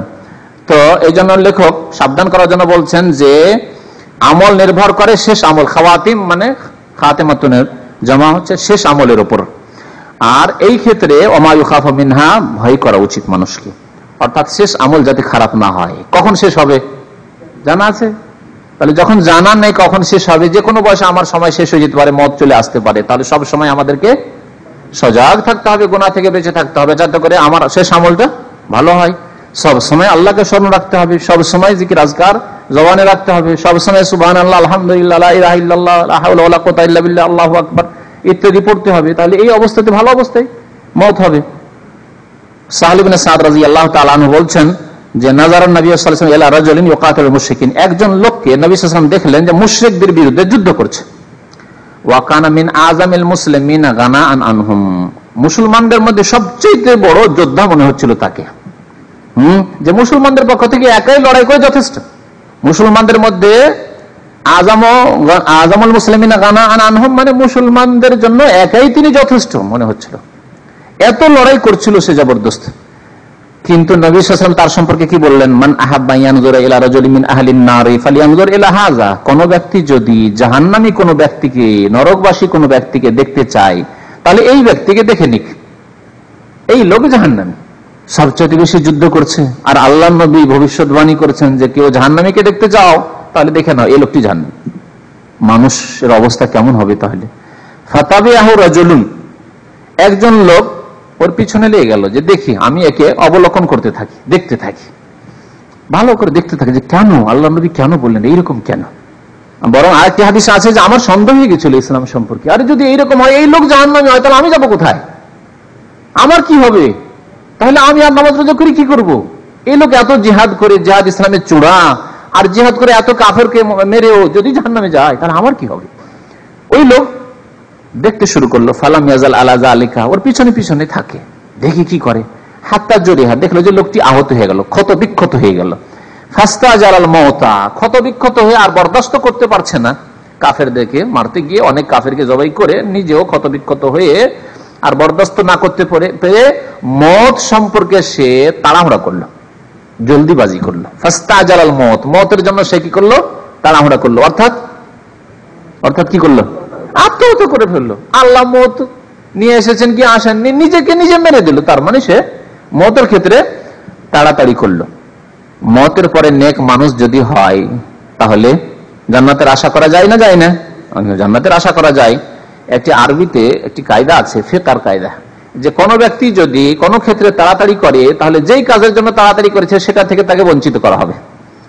তাহলে যেই ব্যক্তি মরণের মাধ্যমে তাড়াতাড়ি করলো যে আমি আরাম পাবো, সে আর আরাম পাবে না, সেই আরাম থেকে বঞ্চিত হবে, জান্নাত থেকে বঞ্চিত হবে, আখিরাতের নিয়ামত থেকে বঞ্চিত হবে। যে জাহান্নাম থেকে বাঁচতে চেয়েছিল, দুনিয়ার শাস্তি থেকে, আল্লাহ আর বরদাস্ত করতে পারছে না, আর বরদাস্ত করতে পারছে না, আল্লাহ আর এই অশান্তি বরদাস্ত হচ্ছে না, আর এই ক্ষত বিক্ষত হয়ে গেছে, আর বরদাস্ত হচ্ছে না, আত্মহত্যা করে নিল। আল্লাহ তাকে আরাম থেকে মাহরুম করে দেবে। আল্লাহ এই লোককে মাহরুম করে দিলেন। ফাকালা বিযুবাবাতি সাইফিহি, সেই ব্যক্তি করলো কি, তার তরবারির যে ধার রয়েছে, আগের ভাগ, অগ্রভাগ যেটাকে বলা হয়, জুবাবা হচ্ছে অগ্রভাগ, অগ্রভাগকে বাইনা সারিয়াইহি, দুই ছাতির মাঝখানে রাখলো এখানে, আর রেখে ফাতাহামাল আলাইহি, তার উপরে চাপ দিল। তরবারি রেখে দিয়ে, যে তরবারি দিয়ে কত কাফেরকে কাটলো, জবাই করলো, সেই তরবারিকে চাপ দিল।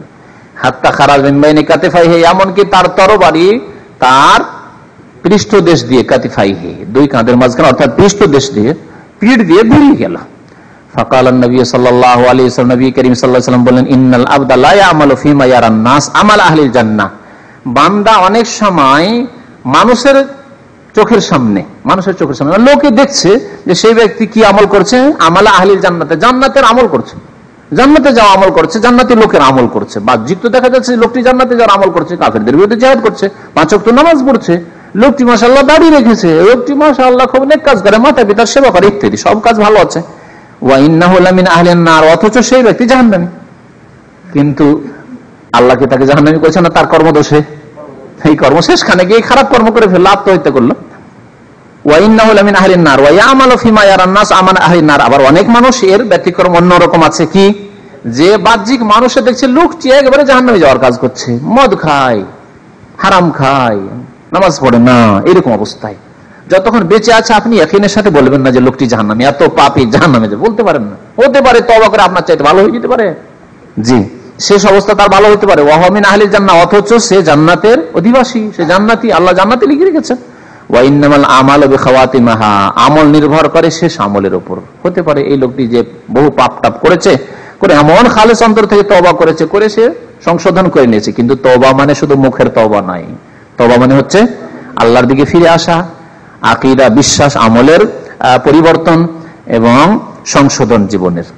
তো এই ছিল হাদিস, যে মানুষের শেষ জীবনের আমলটি ভালো হইতে হবে। আর আমাদের জীবন সম্পর্কে জানা হয় যে কখন শেষ হতে যাচ্ছে, কখন সমাপ্ত হতে যাচ্ছে, সুতরাং আমাদের সবসময় ভালো আমলের মধ্যেই থাকতে হবে। আপনি ভাবলেন যে আমার বয়স তো 25 বছর, 20 বছর, এখন তো বিয়ে শাদী হয়নি, এই সময় যদি পাপ না করবো তো কখন করবো? হ্যাঁ, পাপ করা শুরু করলেন, আর সারা রাত ফিল্ম দেখে রাত 3টার সময় শুয়েছেন, আধা ঘন্টা পরে আপনার স্ট্রোক হয়ে গেল, হার্ট অ্যাটাক হয়ে গেল, মরে গেলেন, যে কোনো ভাবে হোক না কেন। বা সারা রাত গোনা করেছেন, সকালবেলা গোনা করেছেন, মদ খেয়েছেন, আর তারপরে বেরিয়েছেন রাস্তাতে, অ্যাক্সিডেন্ট হয়ে সেদিন মরে গেলেন, বয়স 20 বছর, 22 বছর, 25 বছর, হতে পারে না? তাহলে সব সময় যে ব্যক্তি জ্ঞানী এবং আল্লাহকে ভয় করে, পরকাল সম্পর্কে চিন্তাশীল, সব সময় সে ভালো জীবন যাপন করবে। ইমাম বুখারী রাহমাতুল্লাহ অধ্যায় কায়েম করছেন যে খারাপ লোকের সাথে মেলামেশার চাইতে নির্জনতা হচ্ছে আরামের কারণ। খারাপ লোকের সাথে বন্ধুত্ব বা মেলামেশা, চলাফেরার চাইতে নির্জনতা অবলম্বন করাই হচ্ছে উত্তম, বা তাতে রয়েছে আরাম। মানুষের সাথে মেলামেশা, আমি একটা প্রশ্ন করি, মানুষের সাথে মেলামেশা করা ভালো না নির্জনে একাকী থাকতে ভালোবাসা ভালো? কোনটা ভালো হইতে পারে? হ্যাঁ, যদি সমাজ পরিবেশ, যেখানে আপনি মানুষ হয়েছেন, যেখানে কাজ করছেন, যেখানে আপনি থাকেন, আপনার কর্মক্ষেত্র, বাসা বা বাড়ি যেখানে আছেন, আপনার গ্রাম যেখানে থাকেন, সেখানে যদি শত লোকদের সংখ্যা থাকে, শত লোকের আছে, যাদের কাছে বসলে, যাদের সাথে মেলামেশা করলে আমার ইমানে উন্নতি হবে, আমার ইমান তাজা, আমার চাইতে শত লোকের আছে, তাদের কাছে বসলে কিছু না কিছু ভালো শিখতে পারবো এবং ভালো আমলের দিকে আগ্রহী হব, তাহলে তাদের সাথে মেলামেশা করা ভালো। নির্জনতা ওখানে অপছন্দনীয়। আপনি একাই, আপনি মাশাআল্লাহ খুব মুসল্লি মানুষ, খুব দিনদার মানুষ, লোকজনের সাথে মেলামেশা করলে সময় নষ্ট হচ্ছে, একাই ঘরের কোনায় বসে থাকেন সবসময়। মসজিদে গেলেন, চুপচাপ নামাজ পড়লেন, আবার চলে এলেন, মসজিদে গেলেন, নামাজ পড়লেন, চুপচাপ চলে এলেন, না, অপছন্দনীয় কাজ। মানুষের সাথে মেলামেশা করাই ভালো। ভালো লোক যদি সমাজে থাকে, ভালো লোক সমাজে থাকা মানে সবাই ভালো হবে এমন কথা নাই, মানে ভালোটা মাথা চাড়া দিয়ে আছে, আর সেই পরিবেশে কিছু খারাপ লোক আছে, তাদেরকে দাওয়াত দেবেন, কারণ দাওয়াত দেওয়ার জন্য পরিবেশ অনুকূলে রয়েছে।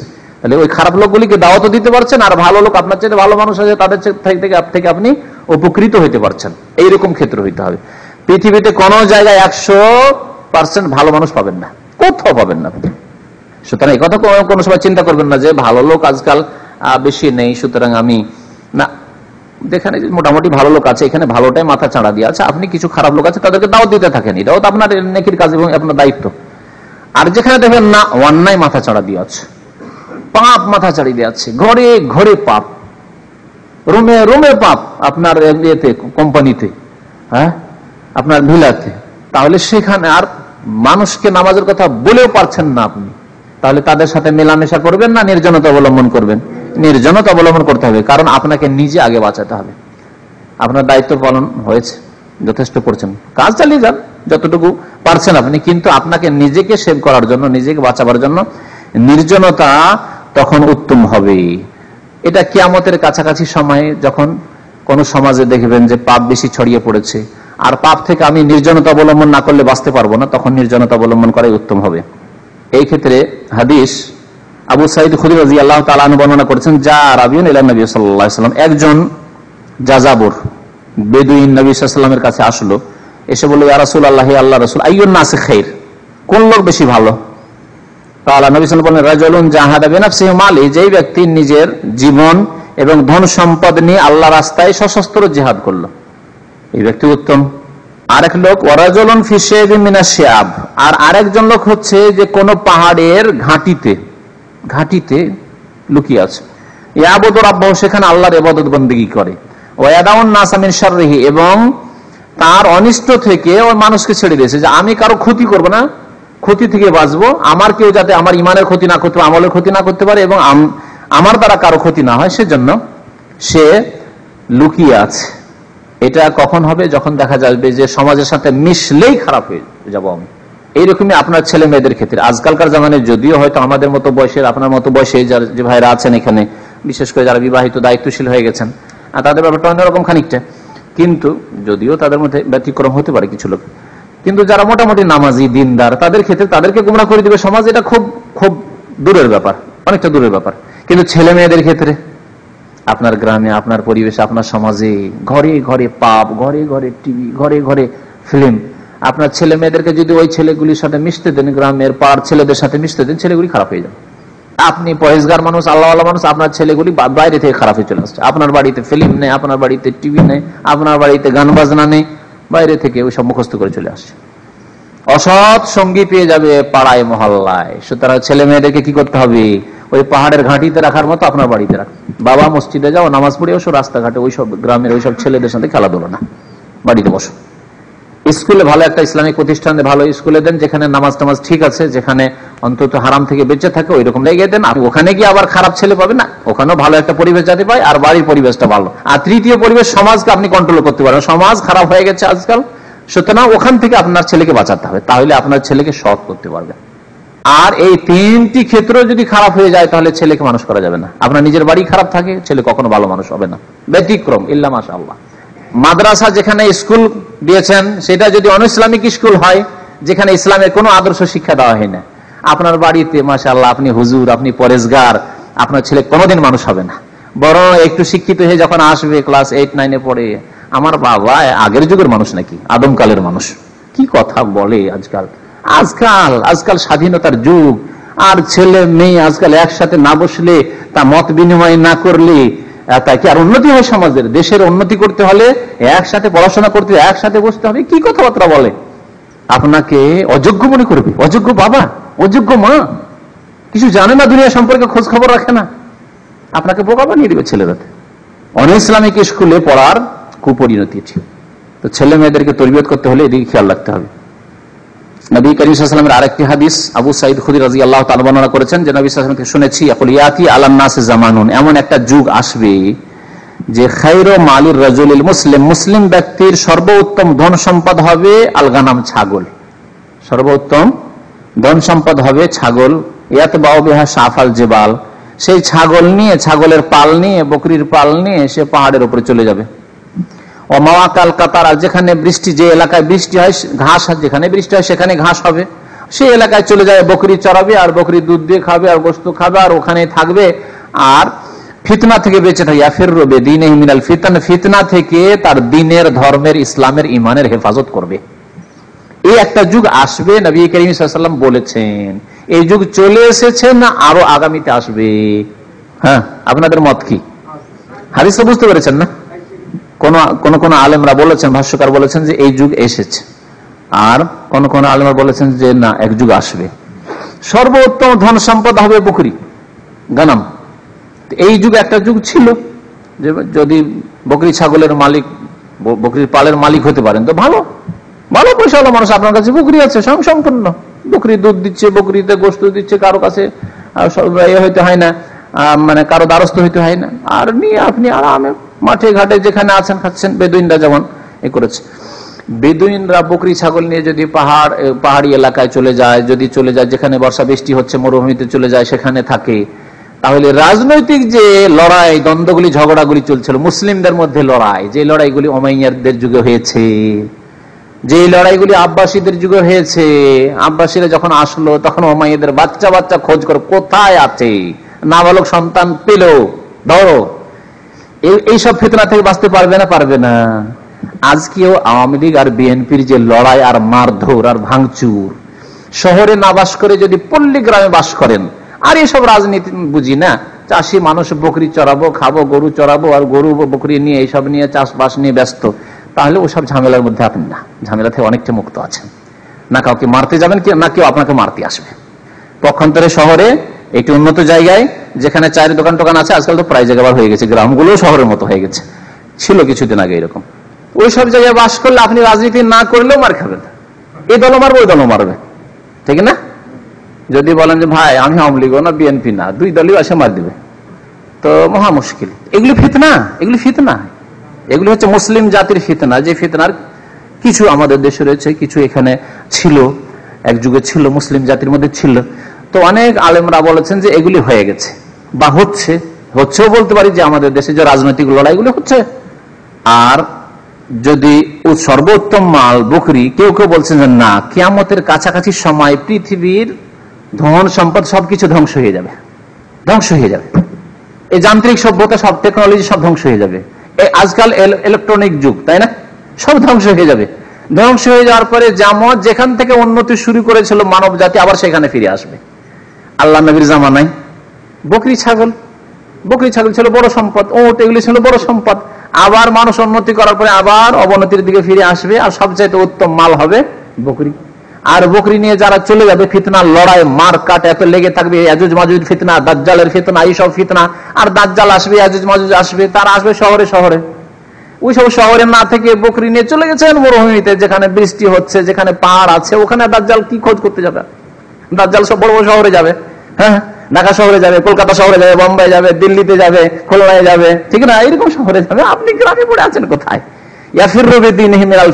তাহলে এই দাজ্জালের ফিতনা তো দাজ্জাল বলছেন, ওই সব দাজ্জালের ফিতনা থেকে বাঁচতে পারবে? এটাও হতে পারে যে একটা যুগ আসবে।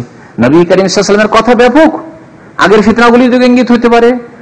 আবার যেটা আসছে আগামীতে যে ফিতনা, দাজ্জালের ফিতনা, ইয়াজুজ মাজুজের ফিতনা, সেই দিকেও ইঙ্গিত হতে পারে, উভয়েরও হতে পারে। বহু আরো ফিতনা যেগুলি আছে, হয়েছে, হবে, হচ্ছে আর হবে, সে সবগুলির দিকে হতে পারে। নবী করিম সাল্লাল্লাহু আলাইহি ওয়াসাল্লামের এই বাণীর উদ্দেশ্য, কারণ আল্লাহ নবী সাল্লাল্লাহু আলাইহি ওয়াসাল্লামকে আল্লাহ ব্যাপক অর্থবাহী কথা বলার বিশেষ ক্ষমতা, যোগ্যতা দিয়েছিলেন, যা বলা হয়েছে। বাস একটি আর অধ্যায় আছে, সেটি হচ্ছে আমানত উঠে যাবে। কিয়ামতের কাছাকাছি সময়ে আমানত উঠে যাবে। আর কিয়ামতের কাছাকাছি মানে আল্লাহ নবীর ইন্তেকালের পরেই হচ্ছে কিয়ামতের কাছাকাছি সময়। আল্লাহ নবী বলেছেন আমার ইন্তেকাল হচ্ছে কিয়ামতের একটি লক্ষণ। তো আল্লাহ নবীর পরে কিয়ামতের বেশ কিছু লক্ষণ আসবে, তার মধ্যে একটি হচ্ছে আমানত বলে কিছু থাকবে না। কাকে বিশ্বাস করবেন? বিশ্বাস করাই মুশকিল। যাকে বিশ্বাস করে কিছু আমানত দিলেন, সেই খেয়ানত করলো, বিশ্বাসঘাতকতা করলো। আমানত কথার আমানত হইতে পারে, ধন সম্পদ, টাকা পয়সার আমানত হইতে পারে, সোনা চাঁদির আমানত হইতে পারে। আবার আমানত ব্যক্তিগত আমানত, ইবাদত বন্দেগীর আমানত হইতে পারে। এই জন্য অনেক আলেমরা বলেছেন যে এই আমানত উঠে যাওয়া মানে সবচেয়ে বড় আমানত মুসলিমের হচ্ছে 5 ওয়াক্ত নামাজ। নামাজ উঠে যাওয়া, এটা হয়েছে না হয়নি? নামাজ উঠে গেছে। শতকরা 99 জন কায়েমি নামাজি নয়, বেনামাজি, আধা নামাজি, সেমি নামাজি, ফুল নামাজি শতকরা 1 জন পাবেন আপনি। কায়েমি নামাজি একবার বা জামাত ওয়াক্ত মোতাবেক। আমরা শুধু এই লোকটিকে দেখলে তার হিসাব করলে হবে না, আমাদেরকে হিসাব করতে হবে শিকল লোকগুলোকে নিয়ে, যে রাস্তাপথের লোক বসে আছে এগুলোকে নিয়ে, গ্রামের লোককে নিয়ে। আপনার গ্রামে একটা হিসাব করেন যে আমার গ্রামে এতজন লোক, পুরুষ আর নারী বাস করে, আর তাদের 5 ওয়াক্ত কায়েমি নামাজ মসজিদে কয়জন আসছে, তাহলে হিসাব হয়ে যাবে। তো আমানত উঠে যাওয়া মানে নামাজ উঠে যাওয়া, আমানত উঠে যাওয়া মানে দিন ইসলাম উঠে যাওয়া, আল্লাহর হক উঠে যাওয়া, আদায় করা। আমানত উঠে যাওয়া মানে ধন সম্পদের ক্ষেত্রে আমানতে খেয়ানত শুরু হয়ে যাওয়া। তো নবী সাল্লাল্লাহু আলাইহি ওয়াসাল্লাম বলছেন, আবু হুরায়রা রাদিয়াল্লাহু তাআলা আনহুর বর্ণিত হাদিস, ইযা দাইয়াতিল আমানাতু ফান্তাজিরিস সাআতা, যখন আমানতকে ধ্বংস করে দেওয়া হবে, নষ্ট করে দেওয়া হবে। আমানত কারো কাছে 5000 রিয়াল রাখলেন বা ধার দিলেন, সে খেয়ানত করলো, যে না আমাকে ধার দেয়নি, কে বললো আমার কাছে রেখেছে, না মিথ্যা কথা, অস্বীকার করে দিল। ফান্তাজিরিস সাআ, তখন কিয়ামতের তোমরা অপেক্ষা করবে, ইন্তজার করবে, কিয়ামত ঘনিয়ে এসেছে। আমানত শুধু এই আমানত না, আমানত হচ্ছে নেতৃত্ব আমানত, কারণ আগের অংশটুকু থেকে এইদিকে ইঙ্গিত করা হয়েছে। অযোগ্যকে মালিকানা দিয়ে দেওয়া, অযোগ্যকে মালিকানা দিয়ে দেওয়া, এটি হচ্ছে আমানতকে নষ্ট করে দেওয়া। তাহলে অযোগ্য নেতৃত্ব, মুসলিম নেতৃত্ব, অযোগ্য নেতৃত্ব, তাদেরকে বলা হচ্ছে ইসলামী আইনের বাস্তবায়ন করে, তারা বলছে না করবো না, করতে পারবো না, ভয় লাগে। হ্যাঁ, ইউরোপকে বলে ভয় লাগে, আমেরিকাকে বলে ভয় লাগে, আর রাশিয়াকে বলে ভয় লাগে, প্রতিবেশী দেশকে বলে ভয় লাগে, বুঝতে পেরেছেন, সন্ত্রাসী দেশ বলে ঘোষিত করে দেবে, ইত্যাদি ইত্যাদি। অথবা এটা তো হালকা বললাম, যদিও এটাও কুফরি, কিন্তু এর চাইতে বড় কুফরি হচ্ছে যে এই যুগে 1400 বছর পরে কোরআনের কথা চলবে। হ্যাঁ, এই যুগে এসে বলবে যে জেনাকারী ব্যভিচারকারীকে সংসার করার কথা, এগুলো তো বর্বরতা, হ্যাঁ, মানবাধিকার লঙ্ঘন। এই হচ্ছে আমানত উঠে, অযোগ্যকে নেতৃত্ব দেওয়া, অযোগ্যকে মালিক বানিয়ে দেওয়া। নবী সাল্লাল্লাহু আলাইহি ওয়াসাল্লামকে জিজ্ঞাসা করা হলো, কাইফা ইয়াযাতুহা ইয়া রাসূলুল্লাহ, আমানত কেমন করে নষ্ট হয়ে যাবে? বললেন, কাল ইযা উসনিদাল আমরু ইলা গায়রি, একটি হাদিস আছে, এই হাদিস আছে উসনিদাল আমরু ইলা গায়রিহি, অযোগ্য ব্যক্তিকে, যে ব্যক্তি যোগ্য নয় তাকে যখন কোনো দায়িত্ব দিয়ে দেওয়া হবে, ফান্তাজিরিস সাআ, তখন কিয়ামতের অপেক্ষা করবে, তখন দেখবে যে আমানত নষ্ট হয়ে গেছে আর কিয়ামত কাছে এসেছে। হুযায়ফা রাদিয়াল্লাহু তাআলা আনহু বলছেন যে রাসূলুল্লাহ সাল্লাল্লাহু আলাইহি ওয়াসাল্লাম আমাকে দুইটি হাদিস শুনিয়েছেন, একটা চোখে দেখেই নিয়েছি, ও আনা আনতাজিরুল আখার, আর দ্বিতীয়র অপেক্ষা করছি। দুইটি ভবিষ্যৎবাণী করেছেন, একটা দেখে নিলাম আর আরেকটার অপেক্ষা করছি।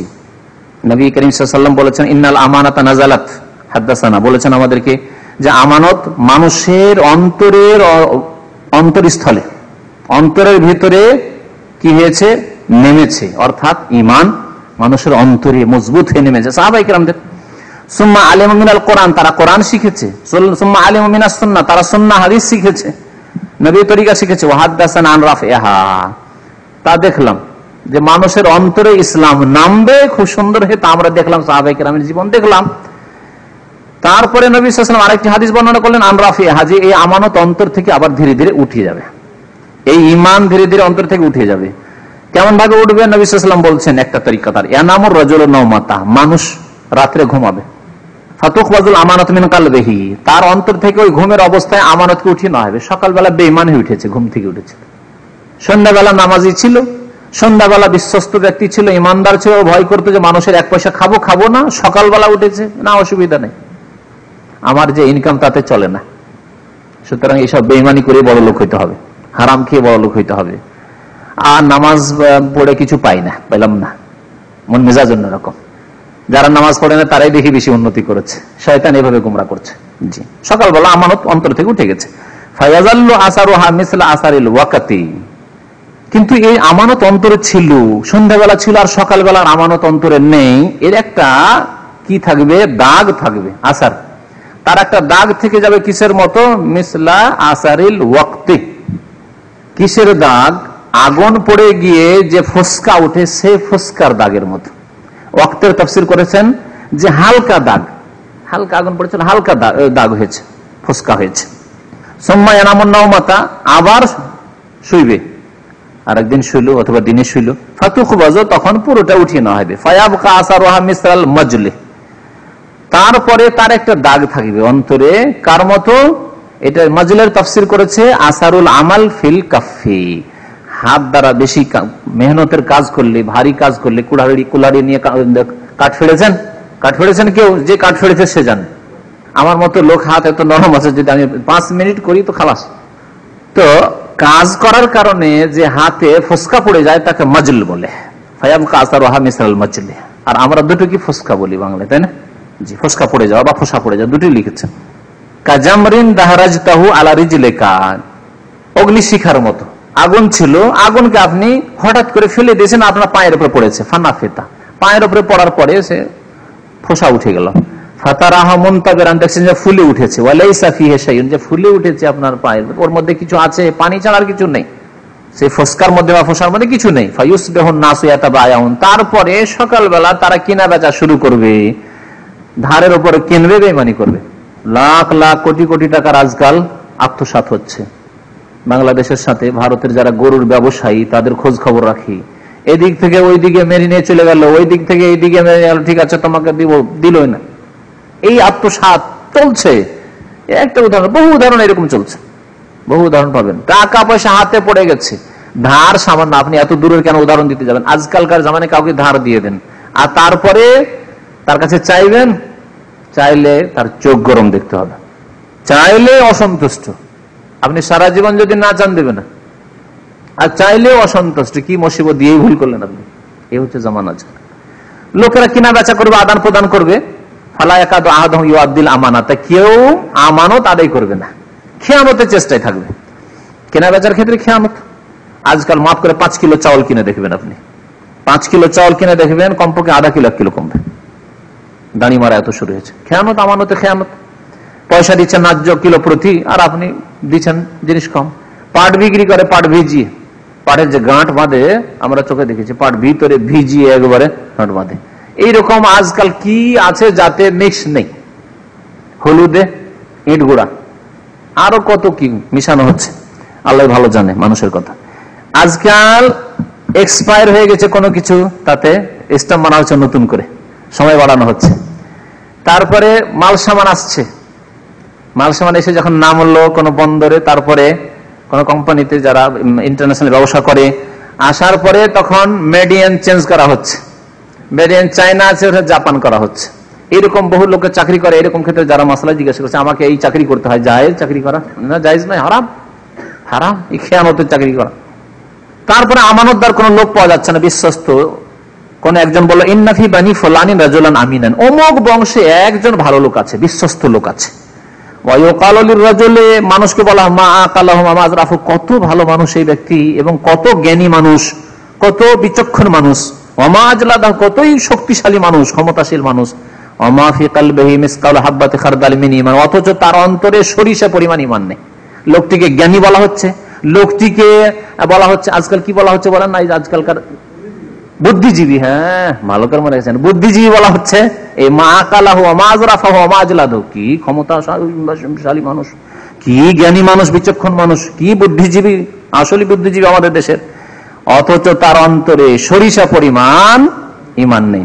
ওয়ালাকাদ আতা আলাইয়া জামানুন, বলছেন কে? হুযায়ফা রাদিয়াল্লাহু তাআলা, যে এমন একটা যুগ আমার জীবনে এসেছে, ওমা ওবালি, আমার কোনো পরোয়া ছিল না যে আইয়ুকুম বায়াত, তোমাদের কার কাছে বিক্রি করেছি, বিক্রি করে দিলাম, পয়সা দিল না, আমার জিজ্ঞাসা করার দরকার নেই, ও নিজেই দিয়ে যাবে। আমি কোনোদিন পয়সা চাইনি, বিক্রি করে দিলাম, পয়সা যখন ইচ্ছা তখন দিয়ে যাবেন। কোথায় বাড়ি জিজ্ঞাসা করার কোনো প্রয়োজন হয়নি, আপনার ঠিকানা কি জিজ্ঞাসা করার, নাম কি জিজ্ঞাসা করার প্রয়োজন হয়নি। তারপরে বলছেন মুসলিম হোক আর অমুসলিম, মুসলিম হলে বলছে লাইন কানা মুসলিমান, যদি সে মুসলিম হয়তো রাদ্দাহু আলাইয়ার ইসলাম, তাহলে তার ইসলামের কারণে সে আমাকে টাকা ফেরত করে যেত। তা আল্লাহর ভয় ভীতি, তার ইসলাম তাকে বাধ্য করেছে যে আমি 1 পয়সা হারাম খেয়ে মরবো না, তার কাছে সামান নিয়েছি, টাকা দিয়ে আসতে হবে, দিয়ে যেত। আর যদি খ্রিস্টান হতো, ওয়াইন কানা নাসরানিয়ান, খ্রিস্টান হইতো, অমুসলিম হইতো, রাদ্দাহু আলাইয়া সাইহে, তাহলে সাইহের অর্থ ওই এটাতে ভুল করেছে। কি অর্থ করেছে? তার অভিভাবক। কিন্তু অভিভাবক কি ব্যাখ্যা করেনি, অভিভাবক কি বুঝবে? তার অভিভাবক আপনার মতো 60 বছরের মানুষ বা 50 বছরের মানুষ, আপনার অভিভাবক কে? এখানে সাই মানে হচ্ছে অমুসলিম এলাকায় নবী সাল্লাল্লাহু আলাইহি সাল্লাম বা তার খলিফাগণ রাষ্ট্রীয় প্রতিনিধিকে পাঠাতেন যে তাদের জিজিয়া কর আদায় করে নিয়ে এসো, তাদের খেরাজ ট্যাক্স আদায় করে, জমির খেরাজ ট্যাক্স আদায় করা হইতো, খেরাজ বলা হয়, আর ব্যক্তি প্রতি জিজিয়া কর আদায় করা হতো, যেমন মুসলিমদের কাছ থেকে যাকাত আদায় করা হতো। তো যারা যাকাত আদায় করতে যেতেন অথবা অমুসলিমদের কাছ থেকে জিজিয়া আদায় করতে যেতেন, তাদেরকে সাই বলা হইতো, সাই বলা হইতো। তাহলে খ্রিস্টান যদি আমার মাল সামান কিনলো, আর কেনার পরে খেজুর কিনলো, তারপরে টাকা পয়সা দিল না, পালিয়ে গেল, তাহলে আমাকে সেখানে যাওয়ার প্রয়োজন নেই। ওই যে ইসলামিক সরকার, মুসলিম সরকার, খলিফা আবু বকর সিদ্দিক, ওমর, ওসমান, আলী, তাদের পক্ষ থেকে প্রতিনিধি যাবেন, তাকে শুধু একটু বলে দেবে যে অমুক খ্রিস্টান আমার কাছ থেকে এত টাকার সামান নিয়ে গেছে, টাকাটা দেয়নি, উনি আদায় করে এসে আমাকে দিয়ে দিবেন, বা উনি ধরে নিয়ে আসবেন, চলো তুমি অমুকের বেঈমানি করে এসছো। রাদ্দা ওয়াইন কানা নাসরানী, সে খ্রিস্টান যদি হয়তো, রাদ্দাহু আলাইয়া সাইহে, তার যে সাই রয়েছে অর্থাৎ সরকারি প্রতিনিধি রয়েছে, সেটাকে সেখান থেকে ফেরত করবে আমার হককে। আম্মাল ইয়াউমা, কিন্তু আজকালকার জামানা, বেঁচে আছেন সাহাবী হুযায়ফা, সাহাবায়ে কেরামের জামানা শেষ জামানা, তাবেঈনদের যুগ চলে আসছে, সেই সময় পরিবর্তন চলে এসছে। বলছেন ফামা কুনতু, ভাই আজকাল আমি ধারে কিনা বেচা কারোর সাথে করতে পারি, ইল্লা ফুলানান ও ফুলানান, বা আদান প্রদান লেনদেন, ধার দেব ধার নেব, এটা আমি কারোর সাথে করি না, ইল্লা ফুলানান ও ফুলান, অমুক অমুক, হাতে গোনা কয়েকজন ব্যক্তির সাথে করতে পারি। বিশ্বাস করা যায় না কে যে কি করে। তো কত দ্রুত পরিবর্তন মানুষের মধ্যে এসেছে, কিয়ামতের আলামত। নবী করিম সাল্লাল্লাহু আলাইহি ওয়াসাল্লামের আরেকটি হাদিস আব্দুল্লাহ বিন ওমর রাদিয়াল্লাহু তাআলা আনহু বর্ণনা করেছেন, সামিআতু রাসূলুল্লাহ, আল্লাহ রাসূল থেকে শুনেছি, ইয়াকুল, বলতেন, ইন্নামান নাসু কাল ইবলিল মিয়া, মানুষের দৃষ্টান্ত উদাহরণ হচ্ছে 100টি উটের মতো, কিন্তু লা তাকাদু তাজিদু ফিহা রাহিলা, 100টি উটের মধ্যে সওয়ারির যোগ্য, তার পিঠে চড়ার যোগ্য একটি উট নেই। এমন একটা যুগ আসবে যে মানুষ ওই রকমই হবে। মানুষ তো হাজার হাজার লক্ষ লক্ষ, মুসলিম তো কোটি কোটি, কিন্তু কাজের মুসলিম, খাঁটি মুসলিম একটিও পাওয়া যায় না। এই উদাহরণ দেওয়ার জন্য বলেছেন যে মানুষ এমন একটা যুগ হবে, তখন 100টি উটের মতো হয়ে যাবে। 100টি উট একটা লোকের কাছে আছে, কিন্তু একটাও সওয়ারির যোগ্য না। কোথাও যাবে তো কোনোটা পিঠে চড়তে পারছে না, সব দুর্বল আর বেকার উট। তো মানুষও আজকাল গোসাউন কা গোসা ইসাইল, নবী সাল্লাল্লাহু আলাইহি ওয়াসাল্লাম বলেছেন যে আমার উম্মত এমন একটা জামানা আসবে, তখন বন্যার বন্যার পানির ওপর যে ভাষা ফেনা, ওই ফেনার মতো অবস্থা হবে। তখন কাফেররা তাদেরকে নিয়ে ছিনিমিনি করবে। আল্লাহ যেন আমাদেরকে হিদায়াত দান করেন, আমাদেরকে সৎ আমলের তৌফিক দান করেন। আল্লাহ পাক রব্বুল আলামিন আমাদের গুনাহ খাতা মাফ করেন, নেক আমলের তৌফিক দান করেন, তওবা করে আল্লাহর দিকে ফিরে আসার তৌফিক যেন দান করেন। আমিন। ওয়া সাল্লাল্লাহু আলা নবিয়িনা মুহাম্মদ ওয়া আলা আলিহি ওয়া সাহবিহি আজমাইন।